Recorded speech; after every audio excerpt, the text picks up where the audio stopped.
1. Go.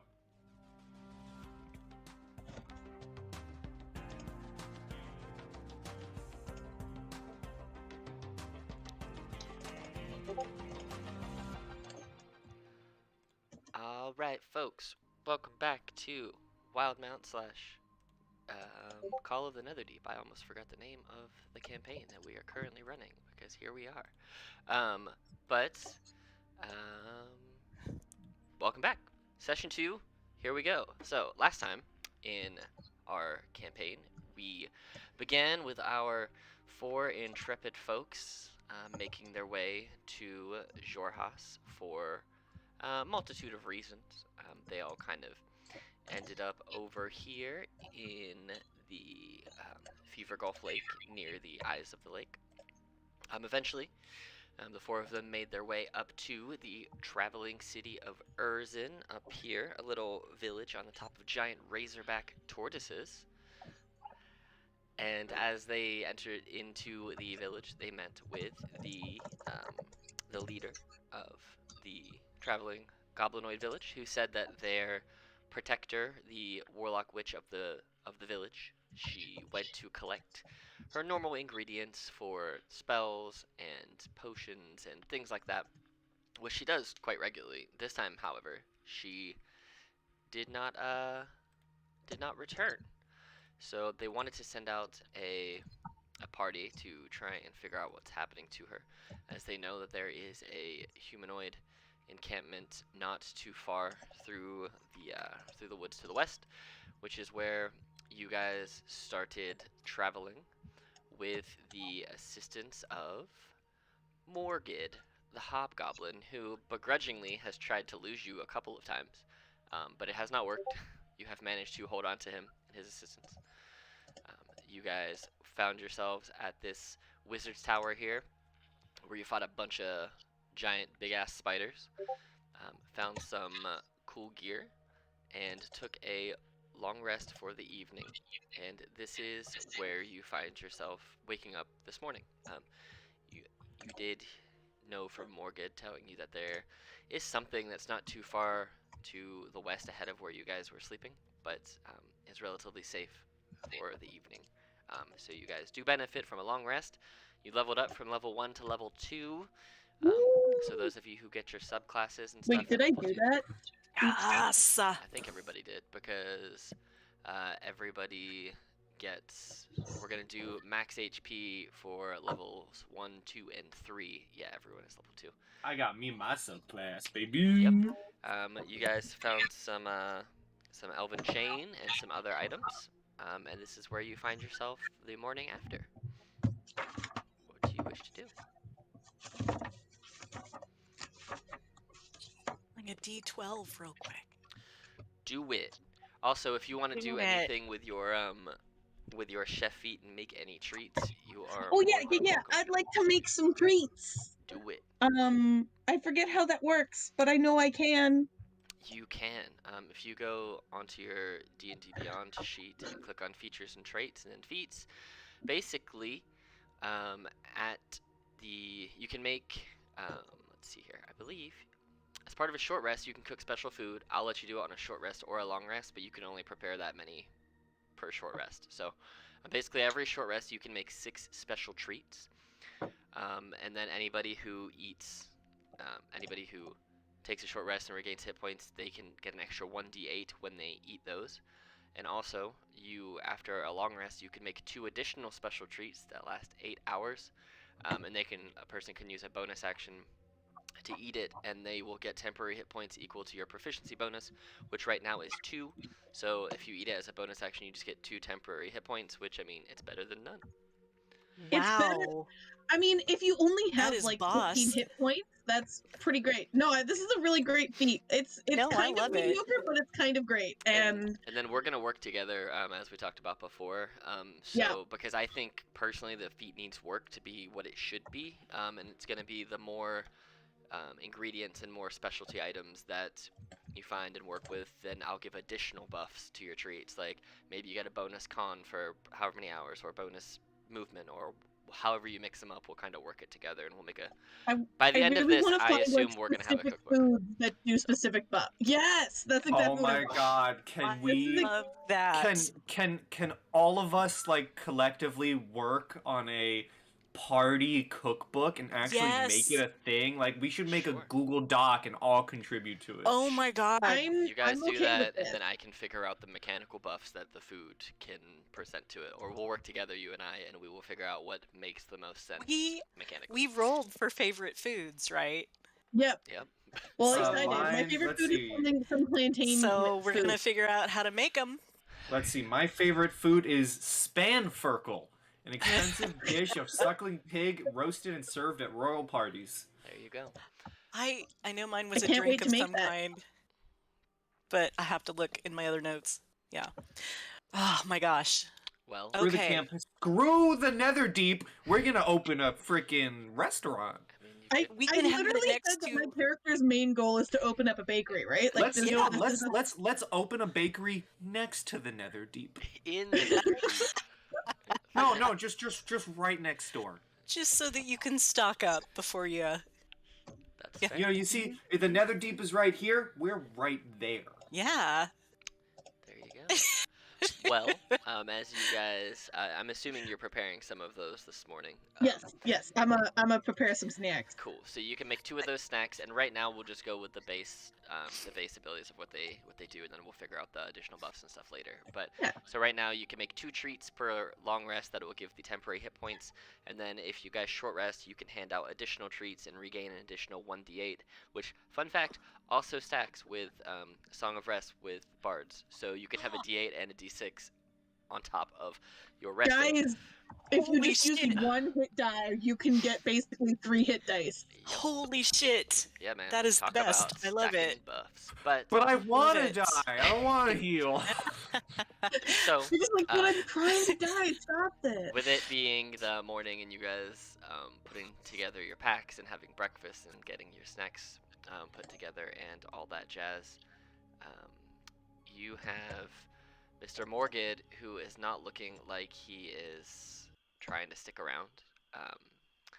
You can try. He kind of points to where you need to go. He points off to the west and says, keep traveling that way, you'll eventually find the fort. Yeah, that's where you can go if you want to go there.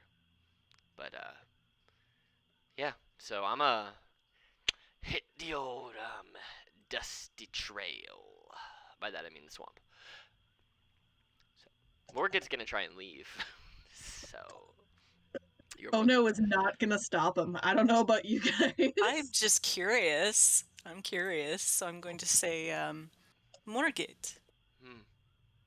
Why is it that you do not finish this task you were set along with us? Because I don't like you. I don't Oh, like well- outsiders. That is fair. I don't think any of us like you either. I mean, But- that's fair too. The feeling's sort this. of mutual. Well, Know this. mm, Keep going. If you come back and betray us, I will kill you. I'll help. I'm sure you will. All right. Well, you I'm just pretty need help. to you need to head this way and then that way. So well, good luck. And Morgan just dips into the swamp and just. Morgan's gone. I'm going to turn to everybody else and I will say, I thought he'd never leave. today, this star that guides us is Podvig, and it is a aspect of Melora. So I suppose I should have been more compassionate, but I did not want to. Sorry, did you say that the star that was guiding us was vegan? I don't know if I trust that. What is this vegan? Oh, I think it means that you don't eat anything that comes from animals, but I think it's very restricting overall. There's lots of good foods that come from animals. I have not heard this. But It no, can be really tasty. that is not what I said. But what did you say? Sorry. I said Podwig, the constellation, the group of stars, the waterfall, Podwig. I don't really know a whole lot about stars. Do you want to? Can you cook with them? Not directly, I don't think. You know, maybe we should get moving. Ah, indeed, yes. All right. So who wants to take the lead for the the leading of the group through through this swampy forest? Well, my survival / navigation is real good, so I can give it a try. Sure, I will be in the back of the group. All right. My survival isn't terrible, but it's also not particularly good. But granted, I'm not particularly good at anything. I Okay. I have a +6 to survival. I mean, I have a +4, which wasn't that bad. But yeah, let's go with the +6. I'm gonna stay in the Now back. that I've 'cause said I that, got I'm a probably going to roll a +3. 1. All right. Go ahead and give me survival. 14. Cool. 14. So you guys start making your way Making my way. this way. I'm gonna go ahead and put Greenie behind. What is the marching order that you guys wish to be in? I'm assuming Greenie and Knopf are gonna be beside each other. No, Because I'm behind him. You're behind him. Okay. I'm behind him. I don't want to be friends. He's gonna make you his friend. He said. All I right. mean, I'll be in front, but I mean, that doesn't preclude anybody walking with me, That's so. fair. All right. So we'll just, I'm gonna like awkwardly be behind you, like not So like quite that. beside you, not Okay. walking like hand in hand because I'm too awkward for that. So, that. like, in my like- blind spot, so I have to keep, like, turning my head because you're just right there. Yeah. Okay. Alright. Okay. It's like kind of annoying. Right. As you It guys is. are marching swampily and your feet are nice and deep and moist through the woods and the forest, you get to about here and you see that as you're forging onward through the marsh, the mist starts to clear a little bit to reveal a lone hillock crowned with a thicket of low-hanging mangrove trees. This bramble-covered knoll looks to be a perfect spot to take a respite from the waters of the swamp. It's about 3 or 4 feet elevated out of the water at its highest point. As you start to approach it. But if you guys want to, you can give me nature or perception checks to see if you see anything around here. I have one really important question. Mm-hmm. Is it a regular knoll? It is a swampy, grassy knoll. Okay. Is it a blood fang knoll? No, it's not. I will do a nature check because for some reason I'm god at nature. It's because it's an intelligence check. Yeah, I say this, I'm gonna get a natural 1. Probably. Also, dark mode, so good. It is so much better. Oh my god, everyone I recommend it. Dark mode for roll 20. Mm-hmm. Alright, so with your perception checks and, well, really just, well, with Carrie's perception check, because it was a DC 18 perception or 14 nature, you see that the hill itself looks like it's moving a little bit. It looks similar to your barbarian friend, but on a much larger scale. And then anybody who wants to can give me a history check if you want.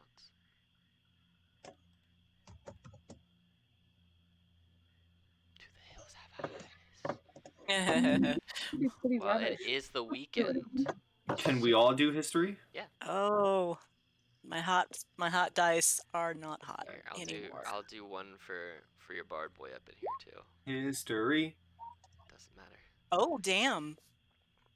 Even with a 17, it just looks like the giant back of a turtle shell. Hmm. Don't know anything in particular about it. You guys haven't been in this area necessarily long enough to know the local lore. Maybe Morgan probably knows, but you know, he left. Fuck that guy. He left. We didn't really care. So. Fuck that guy. Oh no. Oh I no. I am not used to the swamps, but should that be moving? That there with the shell Um, hill. I mean, I don't really know a whole lot about. Uh, it's a little bit racist that you think I'd know about it. Honestly, we're completely different things. I really don't know a whole lot. I'm sorry. As you are starting to stare at it and you're talking about this giant hill, which looks kind of like a turtleback, turtle shell, should I say, it does start to kind of move, and you see this giant armored head kind of lift its way out of the swamp in front of you. It looks like this. It's just smaller and doesn't have a village on its back. And it looks up. Really wishing I'd taken that whatever that language is that these things speak, because I almost did and then I didn't. Goblin. Well, I might like to have a little word with it. This one puts his head up and kind of looks around, and you all hear in your head, in common, without this thing opening its mouth or really even staring too much at you. It's more like it's looking past you. It just says, "What are you doing here?"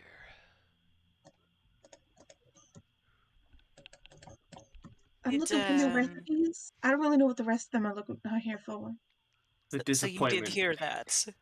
The disappointment when you didn't say, "What are you doing here in my swamp?" I almost did. Did anyone else hear like he wanted to, but he didn't? Yeah, you hesitated. You definitely hesitated. I did. I think you should just say it and get out of your system. Why are you in my swamp? There you go. What are you doing in the swamp? Donkey! Are us four the donkeys to his Shrek? Oh. No, I think we're the fairy tale creatures. Are we though? We're annoying fairy tale creatures. Are we okay?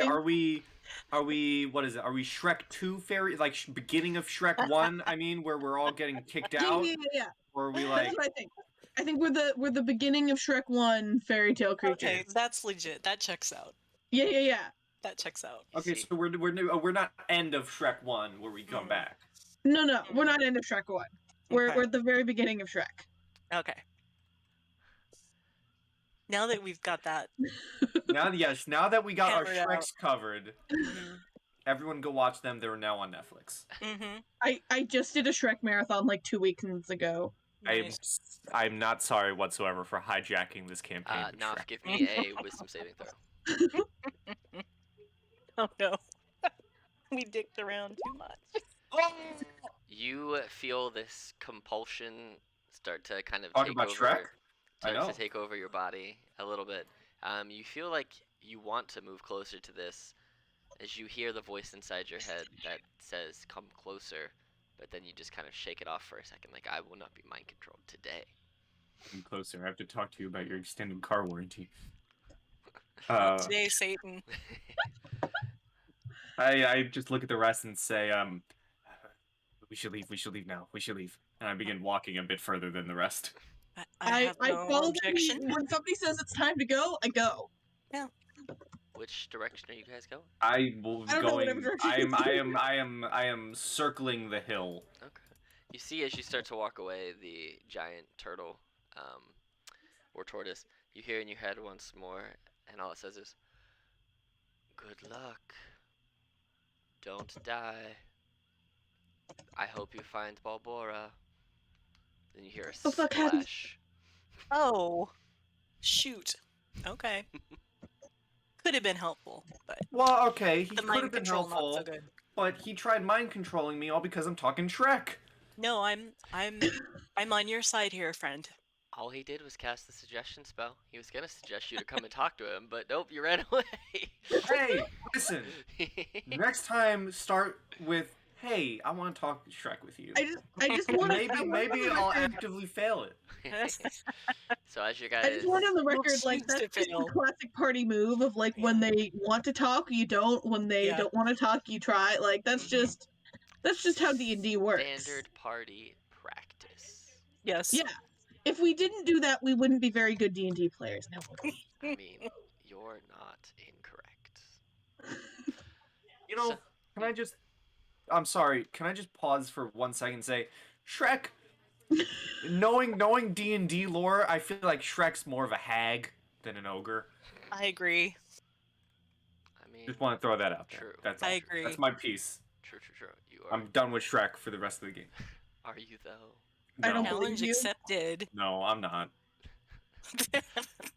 All right. Go ahead and make me survival checks, all of you, as you are maneuvering your way through the swamp woods. I will also do one Dokie. Oh my God! for Mr. Greenie. Natural 20 on my end. Nice. 30-20. Wow, you all rolled really I well. really wanted to leave him. He didn't want to talk about Shrek. It hurt my feelings. I wanted to leave.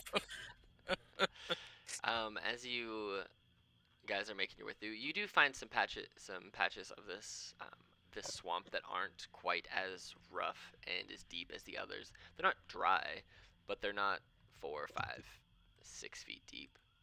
They're quite easy to maneuver. You spend the majority of the day getting closer and closer, and you can start to hear the sounds of like weapons clanging and almost like a training battleground as you start to get within eyeshot of Fort Venture. So I'll say you're probably a solid quarter mile out, and it's starting to be a little later in the afternoon. The sun's getting real low. There you go. I didn't withhold it that time. And I did almost just jump in the wrong channel. I almost just jumped into channel C for some reason. But you guys can hear the evening training activities in Fort Venture. What would you like to do for the... Remind me, these are Dwendalians? They believe so, from what Okay. the folks over in Urzin told you. They said they're definitely... A lot of them are humanoid for sure. Okay. But you're not quite sure. You haven't seen And any. we are here to break out and save the kidnapped or captured goblinoid witch, right? Yes, whose name is Bulbara. Right. Bulbara. B-O-L dat apostrophe B-A-R-A. Bulbara. Are Not to be there confused any? with Bulbara. You said there was mostly humanoids, but like, are there more like weird humanoids or more like normal humanoids? If that makes any sense. As far as you have been told, they have only seen Racist. normal humans, but they don't know because they try and stay clear of them. So like from what we can see of those who are training, is it like humans and like I don't know, halflings and elves and shit, or are there any like turtles and shit?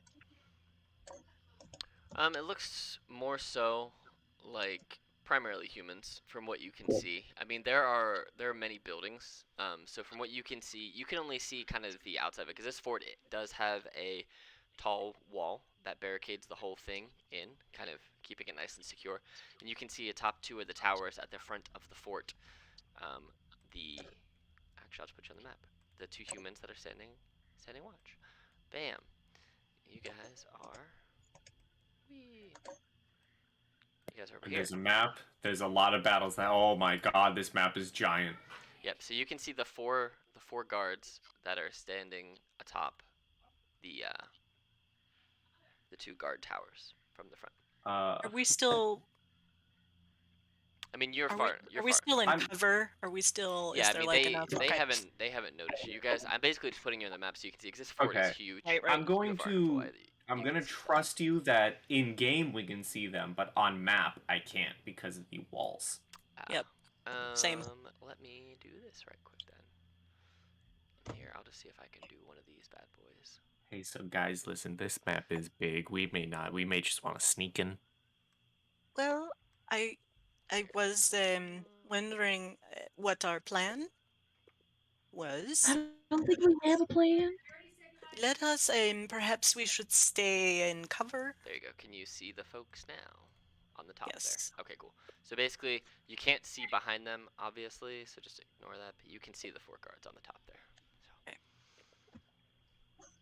And the gate is currently shut, as it stands. So. we have a plan that I didn't know about?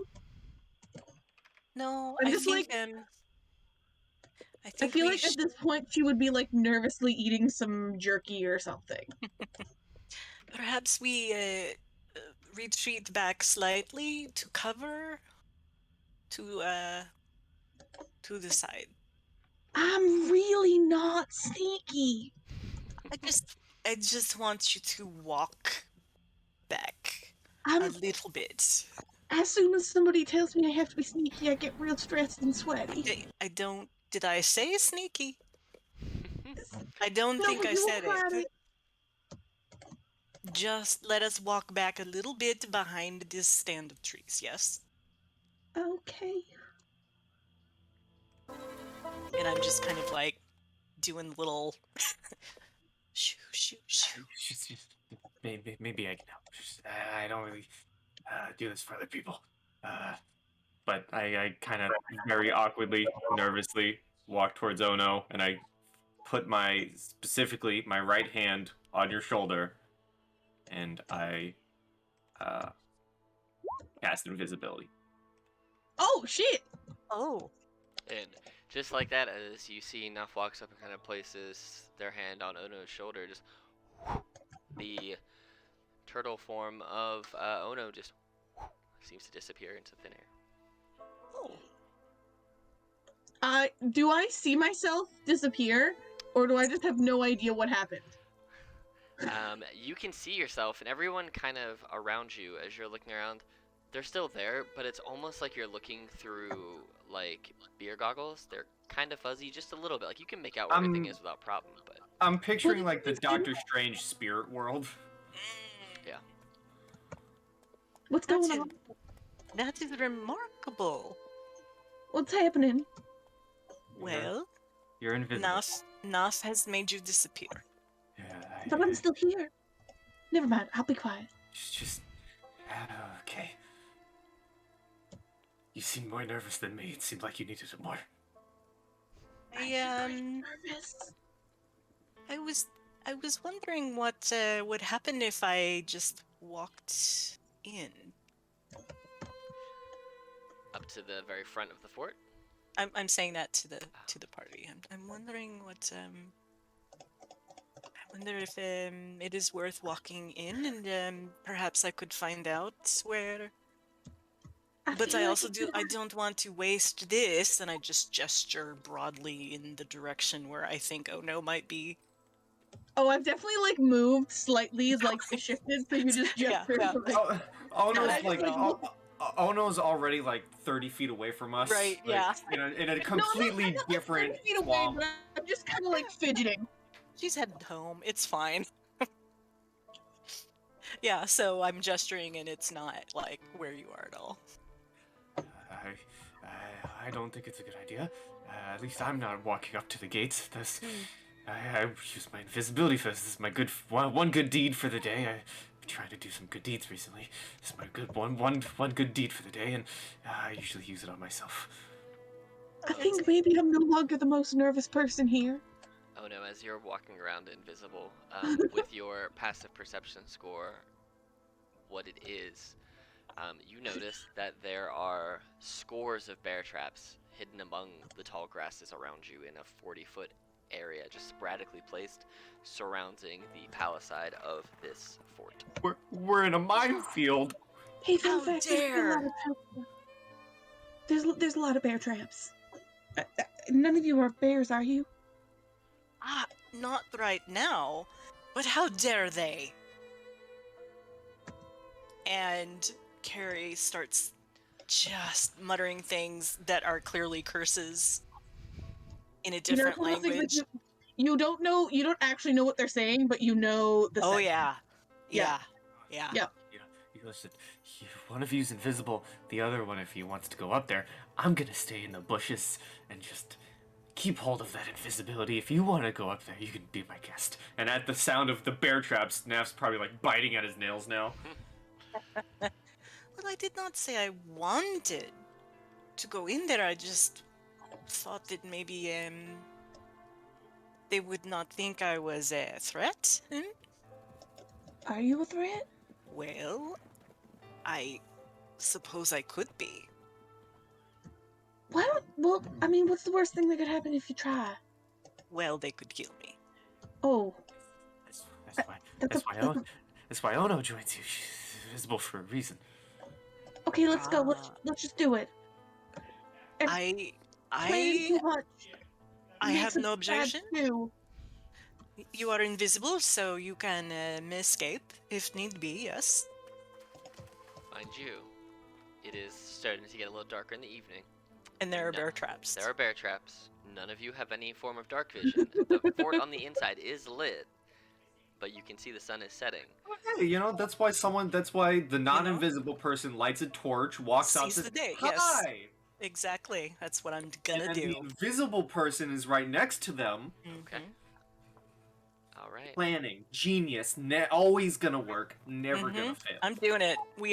This is like first of many bad decisions. Let's go. Hashtag team genius. So you're going Let's up go. to the palisade, I'm lighting huh? a torch and I'm picking my way through carefully.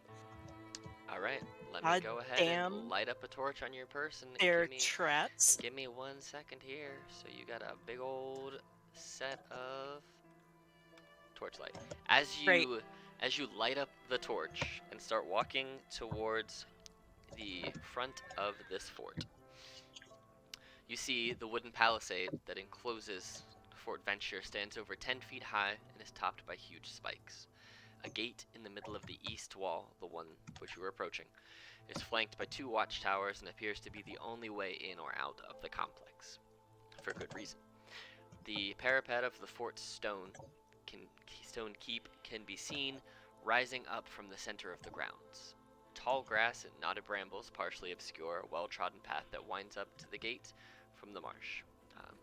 You maneuver through rows of spiked barricades which are encircling the palisade, completing the appearance of a well-fortified military outpost. As you approach, I'm going to say at this point you're probably like right here, and whoever is going with you can go. Are you Oh, all I'm going with. All right. Oh, I can't move me. Oh, never mind. You should be able to. Wait, what? Why can't I? Is that you moving you? There we go. Yeah, no, I got it now. I think I was just not on the move character setting. Gotcha. All right. That's a We'll have Greenie walk classic up kind move. of behind you a little bit too, just kind of not wanting to stand in the dark because he's terrified of the dark, and so I'm himself, staying in the bushes. based on his just character watching. description last time, is also going to light up a torch because he is terrified of the dark. You see that all 4 of these guards who are up top, who look like they're about done for the day, you can tell that they are tired. They all turn and focus all of their crossbows down towards the 3 of you. And you hear one. I put up my hold their hands, even though they can't see me. One of them, who seems to be the leader of the 4, holds up a hand to you. Goes, "Stop! Who goes there? Why are you approaching at night? Who are you? Identify yourselves." Good evening, and may the wind be your servant always. My name is, and I make a lot of noises that sound like wind going through branches. There's just a lot of whistling, essentially. Okay. And we My name is. yep, basically, we are traveling, and we're hoping perhaps we could stay for shelter this evening in this place. No, thank you. We already have a guest, and we don't take visitors, especially at night. So if you'll turn and be on your way, we have to take care of some business. So please, as you see the other 3 start to kind of lower their crossbows a little bit, like they're giving you the opportunity to leave without, resorting to violence and shooting you from their towers, because they're only about, in totality, they're probably only 15 to 20 feet above you, since the wall is only 10 feet high. But you see, as they kind of wave you off and start to go back to what they're doing, this guy here who you were speaking with just gets blasted off of the fort and lands right into the spike trap face first. And the other 3 turn, you start to hear screaming from inside of the fort, and this guy gets blasted off into here. This guy jumps to try and run, and he clearly snaps his ankle, and he starts crawling. And as you see this man crawling, oh no, you can see what he's crawling towards, and next he hears crunch. He crawls right into a bear trap, and it closes over his midsection. And this man starts firing off crossbow bolts behind him and just starts sprinting down this way. Something is amiss. But the gate is still closed and locked. Ah. And you now have 3 dead guards outside the fort and 1 who ran back in. So I would like to carefully come over here and just say to the air, well, that's escalated quickly. And search this dude and see if he has keys. Does it look like it's possible that a person of very much strength, not necessarily me, but somebody could maybe like punch through the door or lift through the door or something? Like, is that something that is at all feasible? No. Cool. It does not look like this is a door that can in fact be punched through. This seems to be a militarily barricaded, locked door. Yeah, that's totally reasonable. I just had Don't to worry. I got you, fam, but I'm checking for keys. Go ahead and roll a investigation check as you're trying to move through his corpse without spiking yourself on the barricade. As you're looking through, it does not seem that this man in particular has keys for the front of this gate. And as you as you look at the gate from here, you can also see there does not seem to be a lock on the outside that would open the door. It seems to be a front gate that would open outwards rather than inwards. Right. So they can give me one moment, and then I'm going to come over here.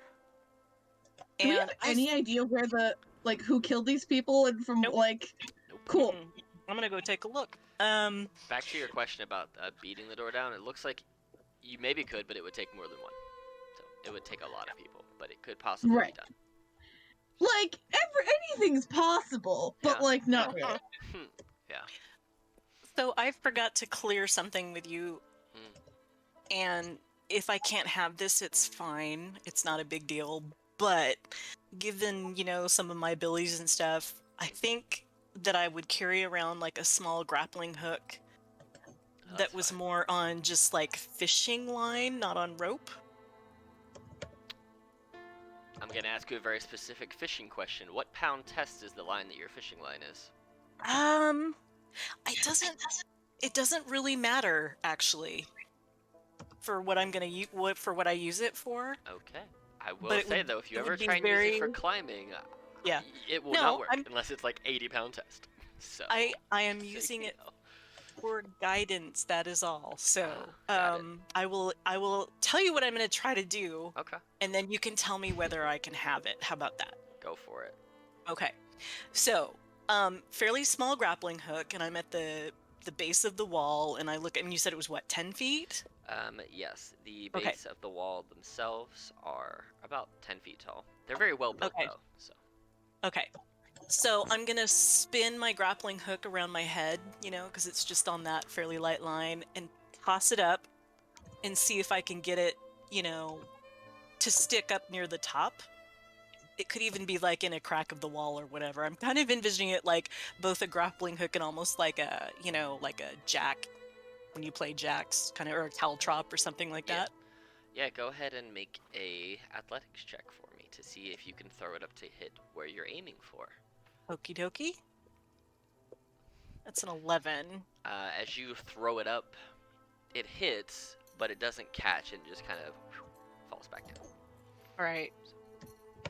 How many times will you let me try I mean, the DC is 12, so you can just stand there and keep trying it for the next few rounds if you want. While you're, you can just roll until you get a 12. Eventually, you'll get it. Or if you get a 1, it's gonna fall back down and hit you in the face for 1d4. There, 15. There you go. 15. Cool. So it catches the second time. You almost got it, and you whip it around, Yep. you hook it, and you pull it just right. Okay. While Carrie is out there throwing this grappling hook up, what are the other two of you doing?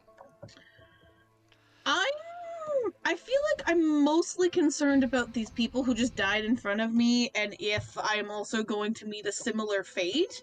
So I'm probably trying to see if there's any like sign of where those people are coming from, or any like I'm probably just like keeping an eye out, not really being super helpful. Okay.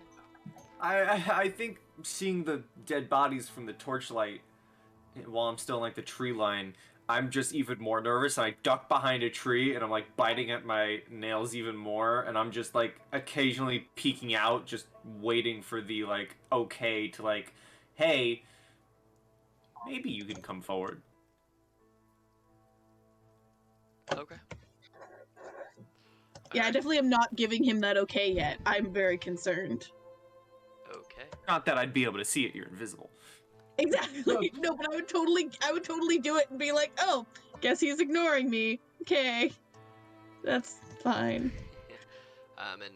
Greenie is just kind of keeping an eye out, making sure that you guys aren't being approached from behind. If Morgan's trying to betray you, or if he's coming this way, and he's keeping a nice solid lookout. I'm seeing if he can figure out Excellent. what's going on. So you got your grappling hook up there. What Okay. are you trying to do?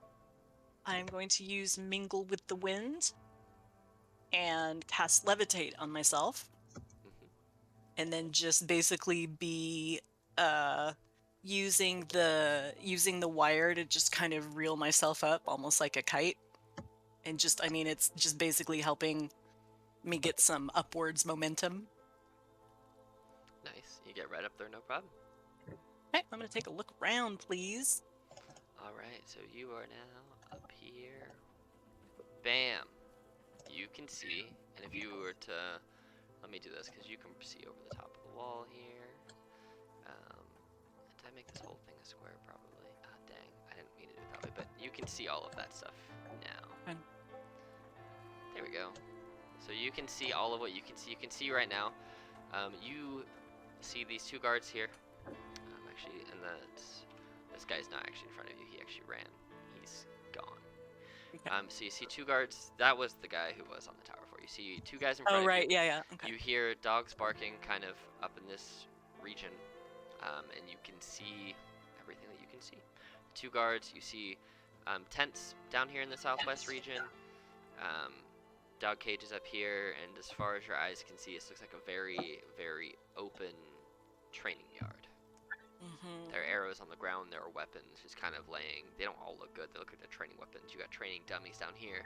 You got bonfires kind of lighting this region up.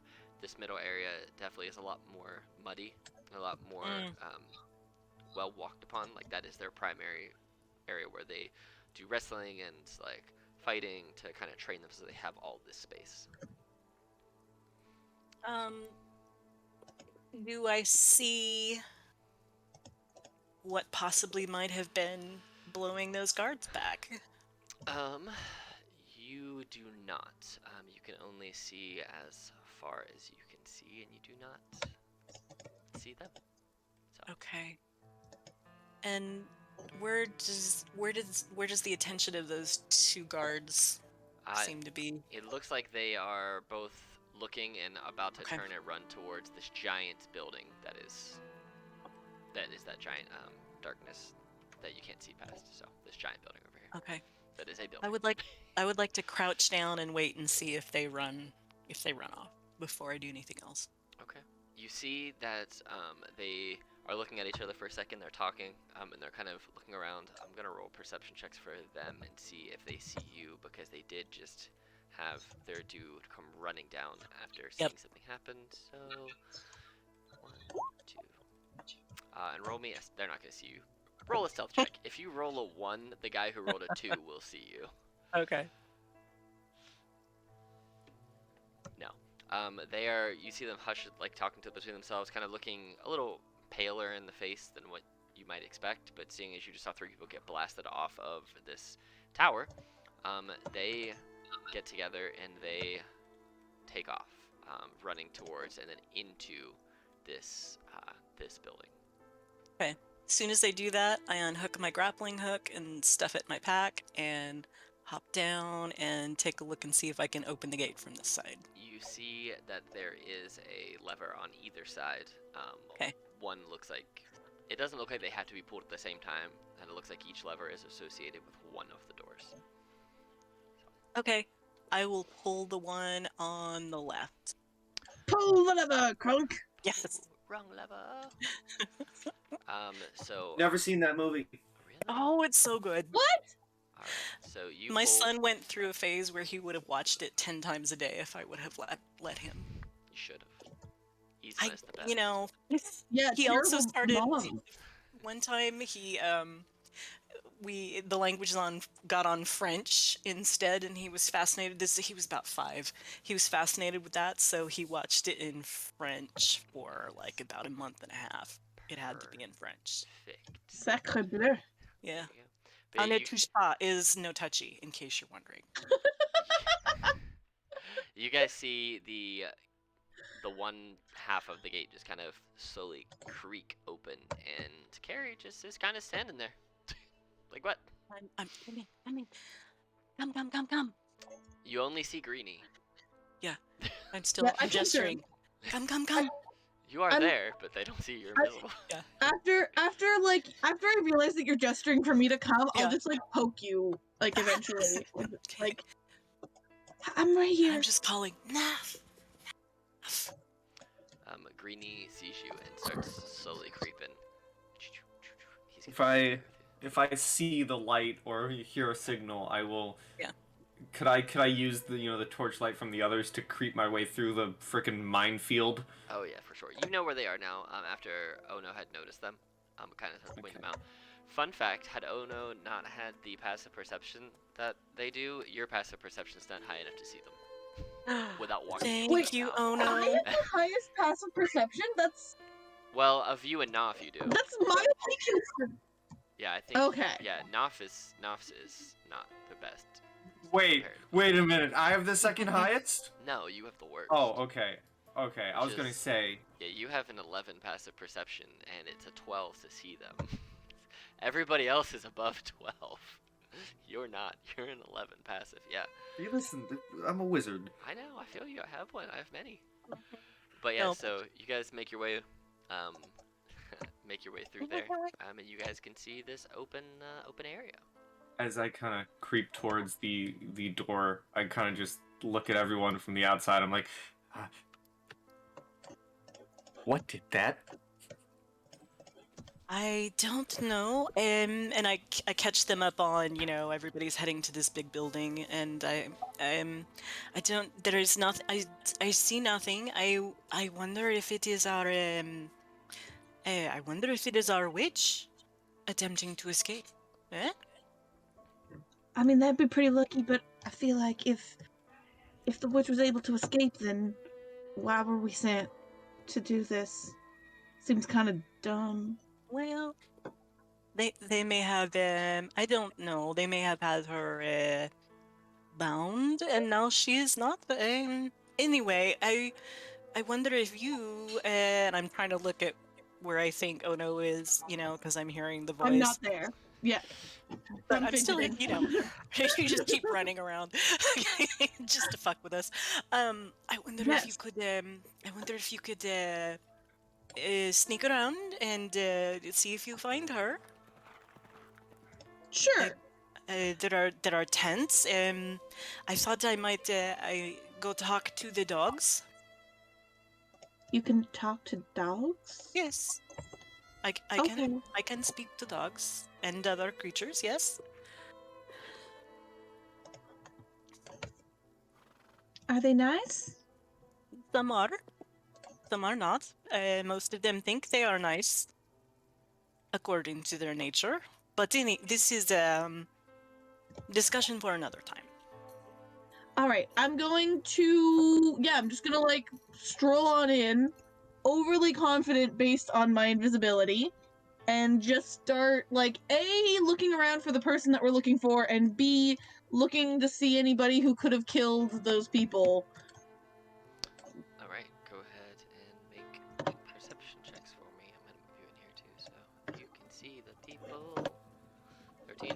So you, as you're kind of, which way do you want to go? Further north or further south in this big old training region? Just put yourself wherever let's you want go. to put yourself, because you have control of where you're going to be, and you're invisible, so they won't see you.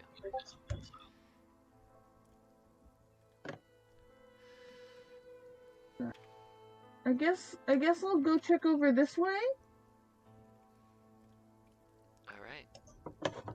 So, I'm gonna do this because, let's see, yeah, so it's pretty dim, but you can see as you make it this way, that the 4 dogs seem to be cowering. They are panting and they are trying to break out of the cages that are right there. You also see, as you're walking up there, that there are a couple guards that are just kind of standing watch outside of this tent. And there does seem to be a prisoner in the jail. Do they look like a witch? Keeping in mind, Ono has no idea what a witch They looks like, float. so... does she have way the same as a duck? It does not look like a witch. This looks to be just a man with robes and this weird headpiece on.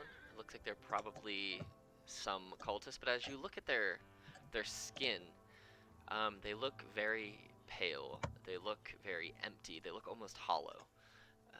And Weird, I don't like them. they look like they don't belong here. And there's other people around this area? Or just the dogs? So you got the dogs here. You have... Yeah. Let's see. Alright, so if you look over here, you see that there are... because you can see over here, correct? You can see these guys. Yeah. So you see the prisoner here. You see these 2 guards that are outside of the dog cage, or the prison cage. And they seem to be playing cards or dice or some kind of game, instead of necessarily keeping an eye, but they are the guards for this prisoner. But these dogs are trying to break out of their cages. Like, they are terrified of something. I wish I could talk to dogs. Okay. I feel like I would just keep looking around. I feel like I would just make the most of my sneaky time to just get as much miscellaneous information as possible. So I'm gonna, like, continue walking over this way. Okay. Not actively right through them, sorry. I didn't mean to move my token directly to walk straight through the people. That would not have been my route. My route would have been slightly less directly where they were standing. That's pretty funny. As you kind of make your way through that, you see as you kind of look in, the tent itself is not closed. The flap kind of blows in the wind a little bit. As you look inside this moderately sized tent, you see there is a wide variety of foodstuffs stored in barrels and crates of all sizes. You can smell the aroma of smoked meat, the sweet smell of dried fruits, and the hearty fragrance of ale coming out of this tent. Okay, well, obviously because it's me, now I have to get distracted by food. If I pick up the food, can I tell if it becomes invisible, like if I put it in my bag, or do I have absolutely no idea? If you put it in your bag, you could safely assume that it's hidden away in a pocket, just like if you were to put anything inside like a shirt pocket or inside a pants pocket, it would be disappeared from view anyway. So if it's inside your invisible bag, you would assume that it's gone, but you aren't sure that if just carrying something in your arms, if that of itself would be invisible. I want to put it in my bag because I want to have my hands free if I need them. So I would like to, take my bag and fill it with just whatever, anything interesting or tasty. Okay, go ahead and roll me. You're invisible, so it will be at advantage. Roll me a sleight of hand check at advantage, and I'm gonna roll I'll just do their passive perceptions because they're playing cards. Their passive perceptions are 10. 1 second, I didn't hit the advantage button, so I'm just rolling again. I mean, that was already probably about as good as I could expect. Yeah. Yeah, no, that was as good as I could expect. So with your 16, they have a passive of 10. They're playing cards. They're not necessarily actively paying attention. They don't see you. You're not making a lot of noise. You are invisible. You can put, we'll say, this many pounds of food in your bag. 6 pounds of food in your bag. Yes. It's a lot of food. That's a small Yeah. baby. Where do I put this under? You can just put, if you go into your backpack on your D&D Beyond character sheet, you can always just go to inventory and then just click on manage inventory. You can always just click add custom item and then just like Oh, there we go. type it in as food and just, you can put the weight override as 6 and that'll just be the pounds. Manage inventory. So while Ono is gone for probably a solid 15 minutes or so. Oh yeah. So what are you guys doing while Ono is gone?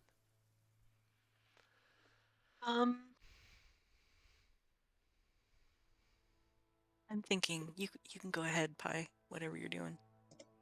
I was just gonna say I'm probably standing here really nervously, like thinking to myself, "Oh, that's my invisibility. Why did I give it to someone else? It's mine." I look like a nervous wreck. Okay. I think I would suggest that, because I saw where the dogs are, right? Yeah, you saw them from the tower, and you know Okay. they're up in this general region.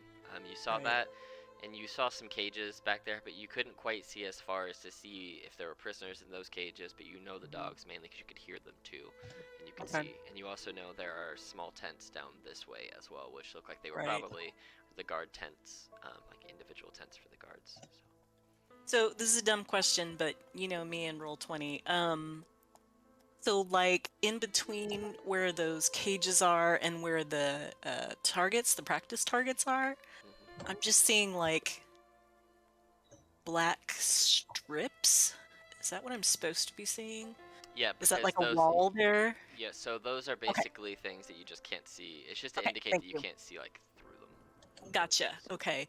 So I'm gonna say, I think that there is nobody in the courtyard. We sneak up to near the cages.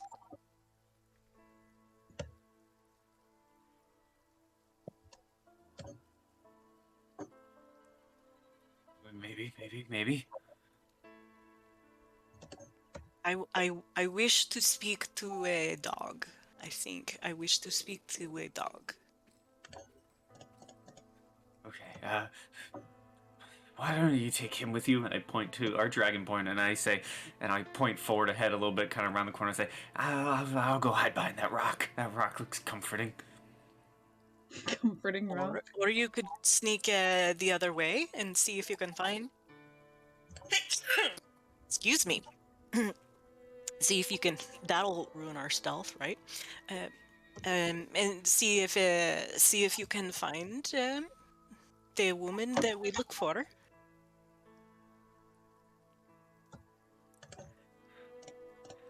You know, in this situation, I normally don't like people, but in this situation, I'd rather not travel alone.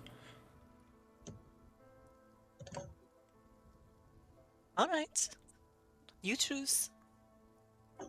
I am going to go up towards the dogs. So I'm gonna try to be sneaky and get to right here. And I'm gonna be try and be sneaky and get to right behind this rock. All right, go ahead and roll me stealth checks then, please. We'll go fine. Gonna be great. It's gonna be so cool. It's gonna be a nice single digit.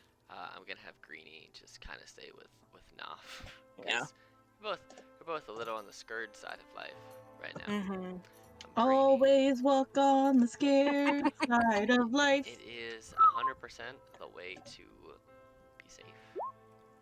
Green, yeah. So, Knopf and Greenie just kind of dive behind some rocks, and they're like, "No." Carrie, you make your way up there, and you hear these dogs are like they're terrified of something. They're trying to break out of these cages. And oh no, I'm gonna slip you in here just so you're in there getting food. Yeah. But as you're finishing up, you hear that finally one of these guards, you hear them mumbling under their breath and kind of yelling at the dogs to shut up. So one of them looks at the other, and you hear him say, "Fine, be right back, goddammit."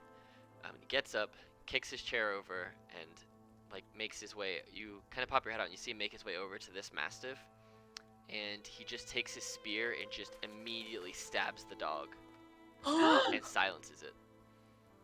Oh, And then he looks at the rest and goes, "If you want to suffer the same fate, shut the hell up." And then goes to go back to his game. And the other three I need look to less. We roll gotta for kill how 'em much all. Ono They- likes dogs. They don't gotta look kill 'em more all. terrified, but they still look terrified, but not like that made them more terrified. But yes, you see Carrie, this guard, turn his back to you now as he's walking away. You can see them, I think, with your line of sight. Yeah, you can just see him, but you saw he stabbed the dog, and he's like, and the dog is definitely unalived. So Did I see this happen while I was grabbing food? as you heard him get up and kick the chair, I would imagine you kind of popped your head out just to see where he was going, just in case they were walking, and you kind of saw that they did walk over to the dog, and then you heard the dog be silenced. Yes. Cool.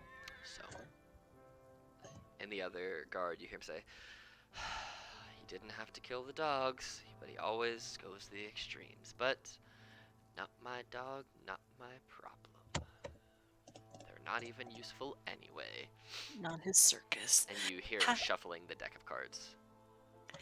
How tall are these cages, would you say? They're definitely too Like small. regular for sort of they are too small for the mastiff-sized mastiffs. kennels? No, they're smaller than they should be. Smaller. Yeah. Like the mastiffs are very much squished in there. Like they can barely move Okay. around. Okay. Taku, let the dogs out. Yeah, it's gonna be me. Me. Let the dogs out. There you go. If I'm wondering if I kind of just peek around this corner. You said that the other one is like shuffling. Yeah, he hasn't seemed to. He kind of saw Okay. us, but his coworker go over there and do what he's doing. But now he's back to business of just like getting his cards. Do you want me to roll like an intelligence check or something to see if I think that if I kind of just snuck over and sort of like laid on the ground next to this cage right here, because that has a dog in it, right? Yeah. Okay. That maybe it would give me some cover? You have cover where you are, but yeah, you can do that if you want to. That's what I'm gonna do. Okay. Go ahead. We'll just use your stealth check from before. Okay. He's not looking that way. He's just actively like walking slowly back this way. Okay. So, and you see that he holds the spear up towards the prisoner. And you hear him say, "You'll keep your mouth shut if you know it's good for you. Or you'll get the same." And the prisoner just kind of like slumps back down without saying a word. So you Okay. slowly walk. I don't like these guys. So I'm right at the cage, and I assume that the dog sees me. Yes, it does. So I'm gonna use my speak to animals. Just very quietly, very, very quietly say, little brother, what scares you? Why are you so scared? Do you not hear it? I hear screaming. I do not know. What do you hear? Go ahead and make a perception check for me.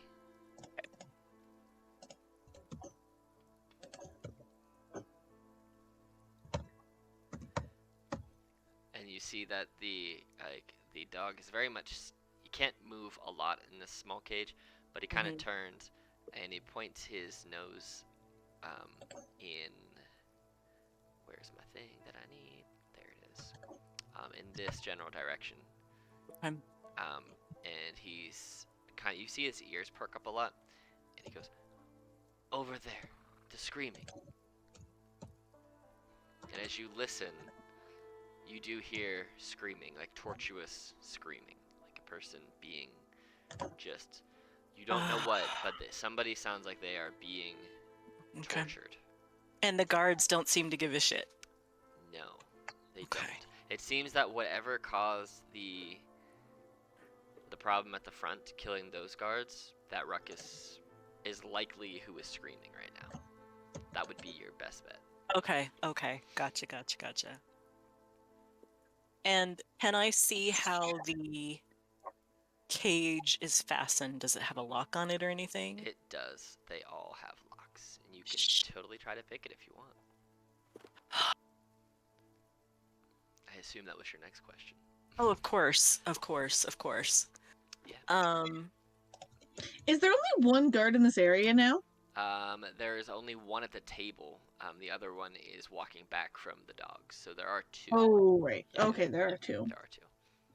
You can pop Well, out. You're invisible, so you can pop right out if you need to.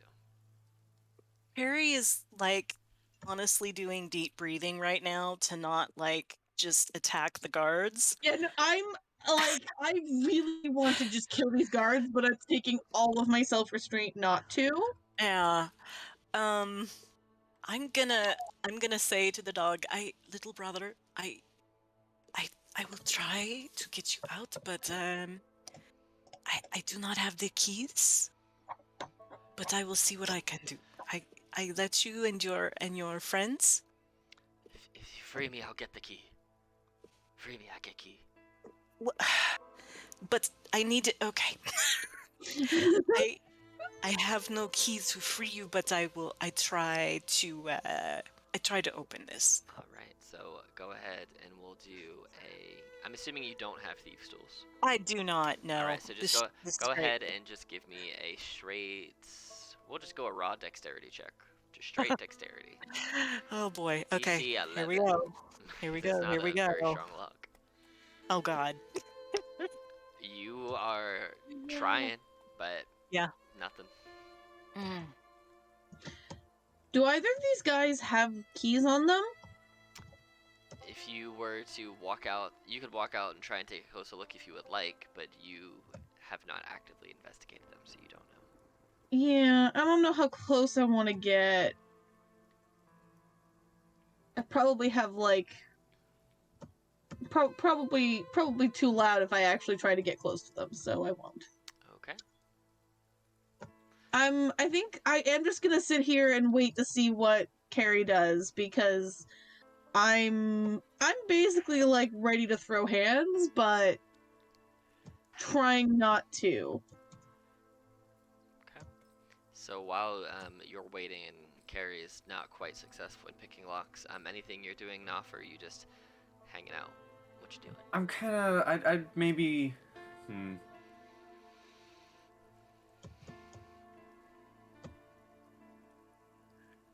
I'd. Let me read something. Let me read what I wrote down for my character.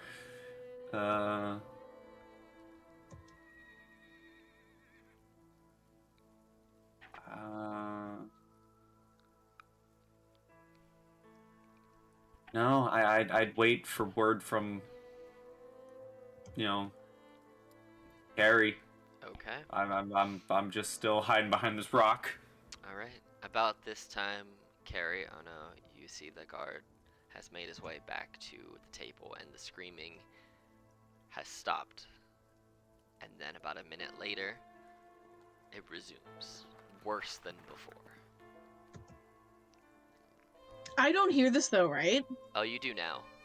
Oh, okay. Yeah, you popped your head out because you were more focused on the food and getting Oh in yeah, here. no, that's like, very in character unseen. to be more focused on the food.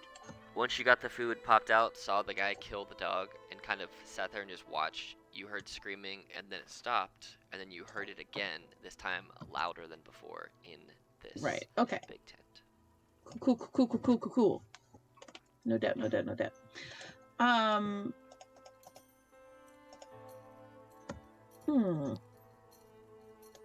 me say.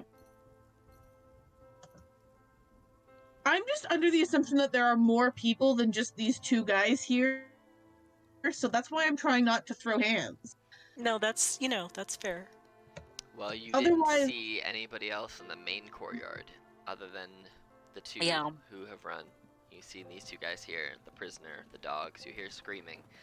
You saw the tower defense guys get blasted to death.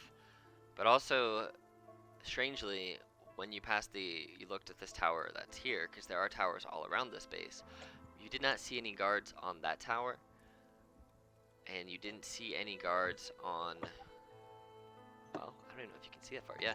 And as you didn't walk that way, so the other tower, which you assume is in the same spot, you aren't hearing any chatter or any more clanging. You just, these two guards, the screaming, and what you've seen thus far.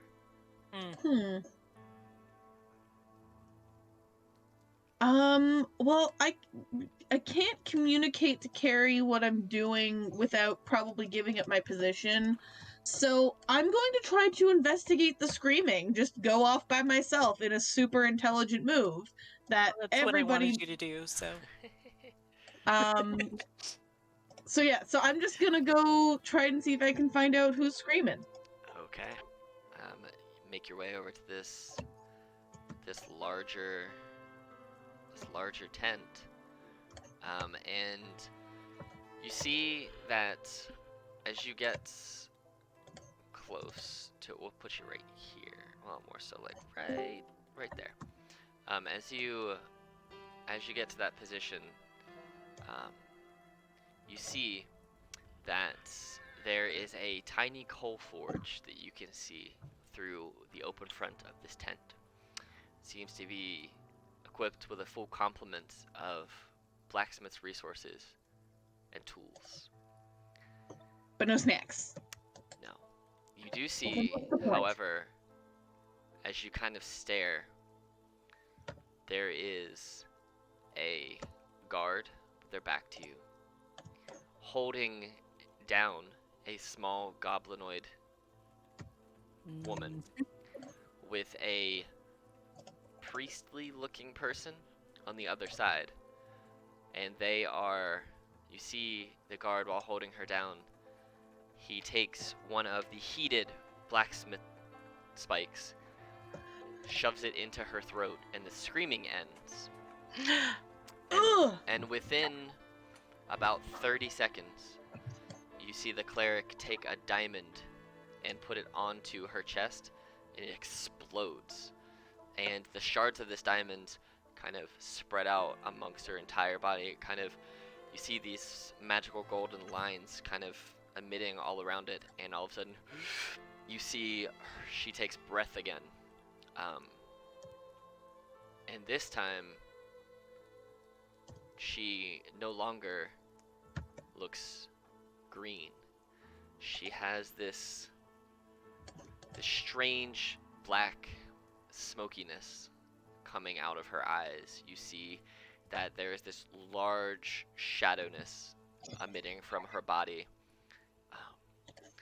And you see that at this point, the warlock stands up, grabs both of those who were torturing her, one in each hand, and you see coming out the top of their skulls is this black purplish beam, and their heads just explode all around the tent. And this guard is dead, and this priest is also dead. But you see this small goblinoid looking woman who now seems to be overcome by this black, shadowy, dark energy, turns, and you're invisible, so she doesn't necessarily see you, but she senses that something is there. This like spooky, this like spooky like smoky thing. Does it give me? I'd like to do a vibe check. Go ahead and do an insight check for a vibe check. I'd like to roll for vibe. Yes. They look terrifying, and you are terrified, and you see that she walks this way. Wait, which way? Sorry. She's walking over here, past you. Oh, okay. And you see... So are both of the guards over here dead? The two you just saw in the tent, yeah, their heads are exploded. Great. And you see that she walks over The ones almost... by us are not, right? Correct. You Yeah. see that as she walks over here, she has multiple stab wounds, bruising, blood everywhere, but the shadow force is almost just floating her across the ground rather than her walking. And you see the two guards who are standing there look shocked for a split second. The guy who was initially shuffling the deck of cards sees her and he goes like grab at his spear and he stands up. And you see that this dark arcane symbol appears over his head, and you see that he just looks weaker for a second. And then you see two more blasts of black purple energy emit from her hands as she just explodes both of these guards. And she starts walking back this way towards the main building. And we got Moon here now. Greenie's here, hanging out. I'll let you know where you are. You're hanging out with Knopf over there, being hidden in these rocks with your 22 stealth. We're behind some rocks because we're scared. Yes, sir. It's kind of dark outside. You're still not my friend. You're hiding with a torch, but you're hiding well. Okay. It just makes sense. It just makes sense. The torch rolled good for its stealth. It did. You two, Ono and Carrie, you see this happen to these guards, and you see this small goblinoid woman who's likely possessed, just making her way around this camp. Making my way. Well, I'm freaked out. I'm just a little concerned, a little freaked out. I was gonna try and like save this woman, and then she saved herself, and I'm like, you know what? She's a strong, independent woman. Don't need no turtle. But like, I'm kind of just still freaked out by the whole thing as a person. So I'm probably gonna anxiously eat some food. Just munching on something. I don't know what, but I have food, so munching on that. Okay. Anxiously munches. So just a quick question about the dark vision thing. I assume what I see is what I see. Correct. Yeah, Okay, because so you don't have a torch out right now. You see, so there are lights in this. Like this is a bonfire. There's 4 of these. So you see the light that emits, and you see the light put off by those in your party who are using torches, and you can see across the way this small goblinoid woman encapsulated in black shadow making her way towards the front of this main building. I think I just look at Greenie and say, "Is that what we're here for?" Maybe. I can't be completely sure. Why don't you go talk to her? This seems like your thing. Are you talking about the guy who just like made everyone explode? I mean, we haven't seen that. We just see a possessed-looking goblin. So I guess technically, yes. Why are we hiding in the first place? I'm sorry. I'm hiding because I am a nervous wreck of a person. You're hiding because the DM made you. I had you hang out with whoever was less likely to get you killed. I'm not gonna be talking to too many people just yet. I'll make sure my soon to be best friend is okay. Soon to be dead best friend. Wow. No, just kidding. That's what I want. It'll be self-inflicted. She is walking. I'm gonna have her do a perception check to see what Now that I have my subclass, one of my features is I can literally re-roll any damage of any of my spells, but I take necrotic damage up to the level of spell. Yeah, it's a lot of stuff. Let's see. She doesn't see you two hiding over there. She is focused. She is moving this way. Oh no, Carrier, what are you guys doing as you witness this murder? And I don't think I'm at the right angle or anything to see what actually happened in the tent beforehand, right? No, So you I just just basically saw her come out and Yes. explode these guys and then Yes. sort of drift off. Okay. I would like to sneak back to where my party is hiding behind the rocks. Okay. Can 100% get back there. Tuck myself in there and catch them up on what I saw. Okay. And also, that these guards, they are killing the dogs just for barking, so I'm glad they are dead. Oh yeah, Greenie, the guard did kill a dog. Straight up stabbed it with a spear right in the side. Yeah. Asshole. I know. Mhm. Well, now his head exploded like the Yes. boys. Yes. Yeah, Yes. So it's okay. So it's fine. It's fine. We need to get dogs out of You the also- cage. But You also missed out on one of the guards being flung from one of the towers and landing on a bear trap. Mhm.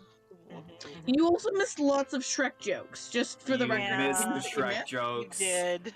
I did. recommend watching the game when it's up on YouTube. Okay. There's lots of swamp jokes, Shrek jokes. Yeah. So you're catching them up. Oh no, you're snacking. But anything else you're doing, or are you just hanging out? Well, like, this was the person we were looking for, right? So, like, Believe so. I guess I'm gonna try and find the party and be like, the person we're looking for is fucking terrifying. Is, what I'm trying to go convey. Does she seem reasonable, at least? I did not see her attempt to dialogue. She did not. Yes. She did not speak. I mean, No. I feel she was reasonable killing those guards, but I don't know if she had the same. What do you say? The motive. The motive for doing so. Got it. Okay. Not reasonable. John down. I mean, I wanted to explode their heads also. So I do not know her life,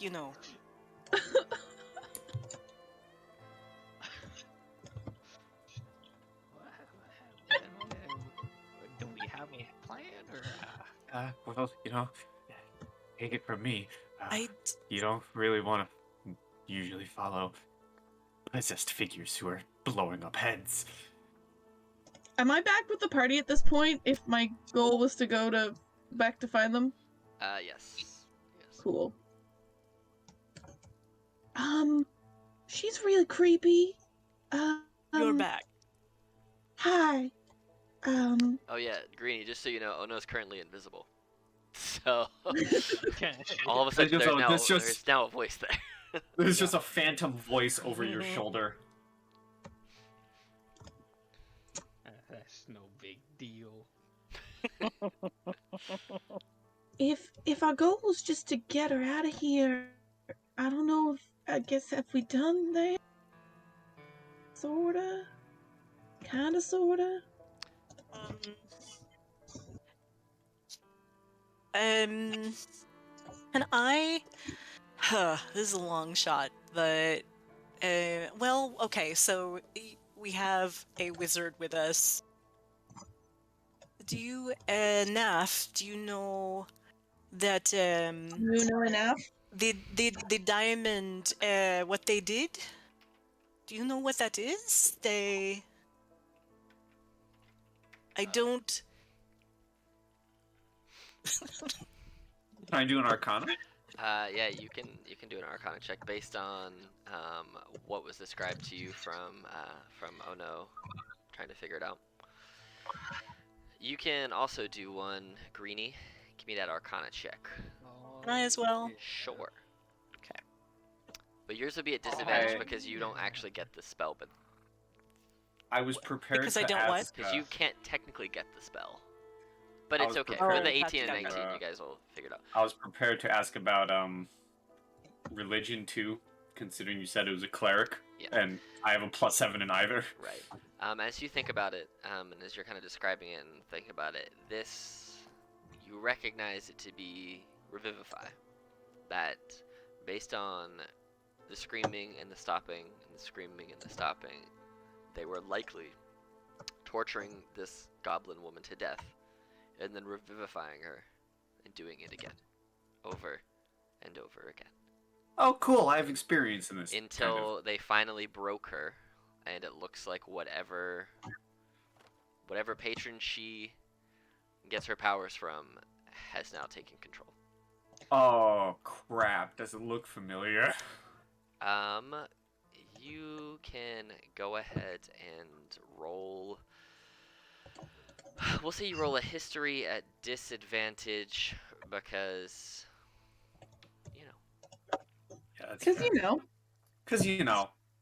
or maybe because you For don't. reasons. Maybe I don't.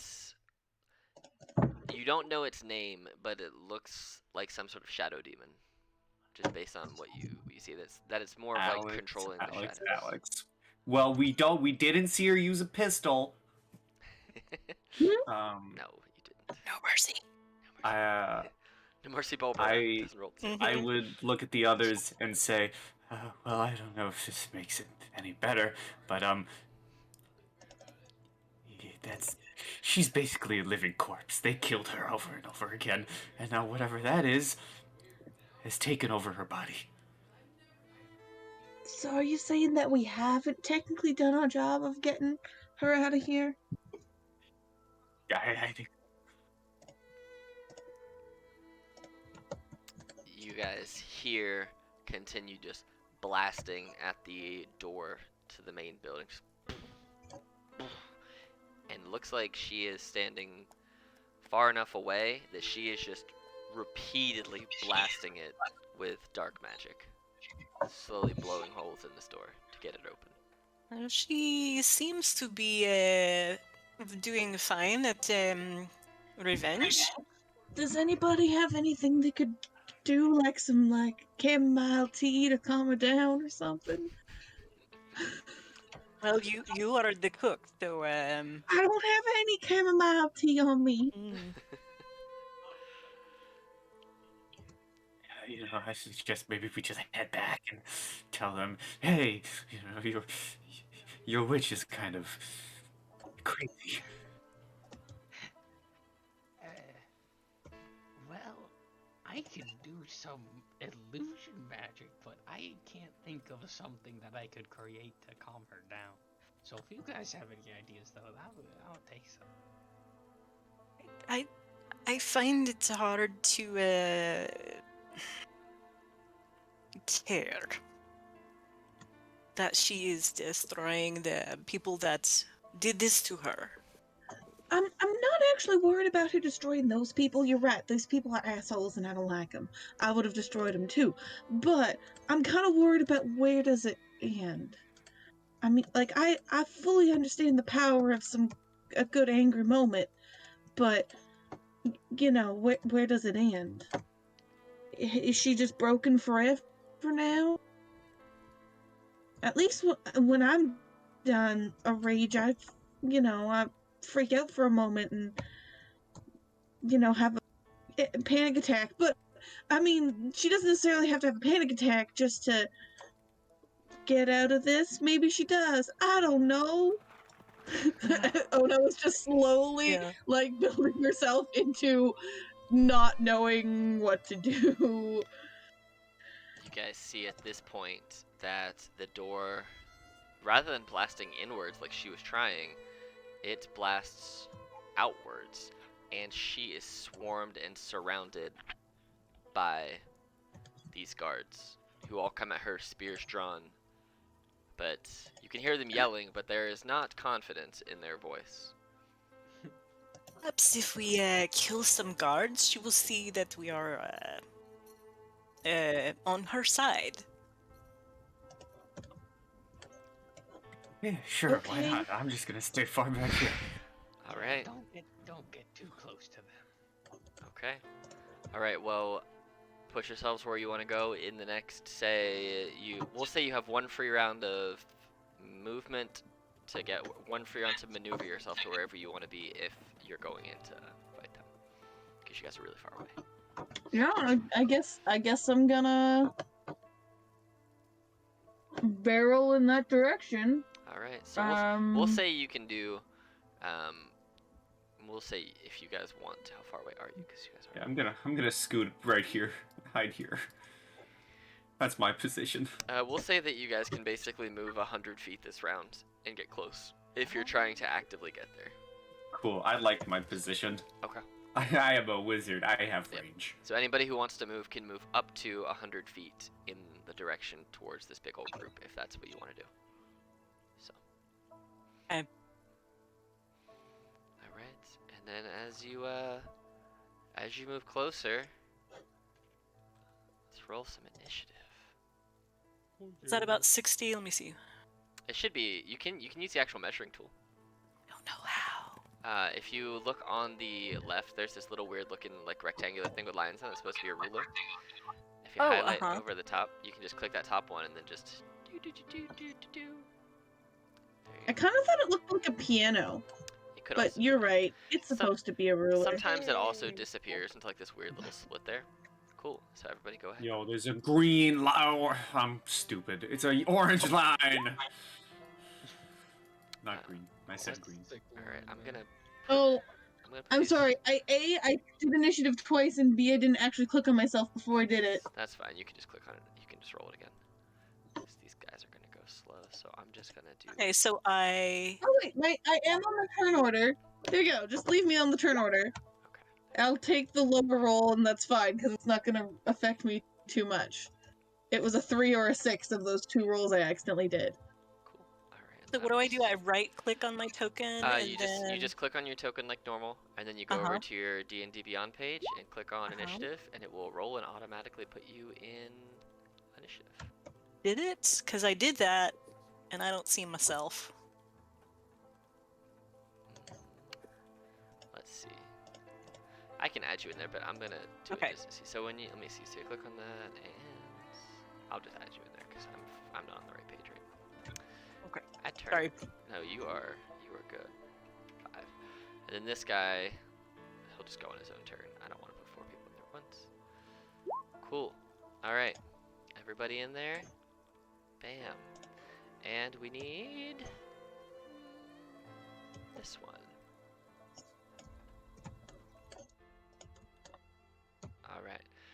So it is actually her turn first, which isn't surprising since she was smashing on some doors.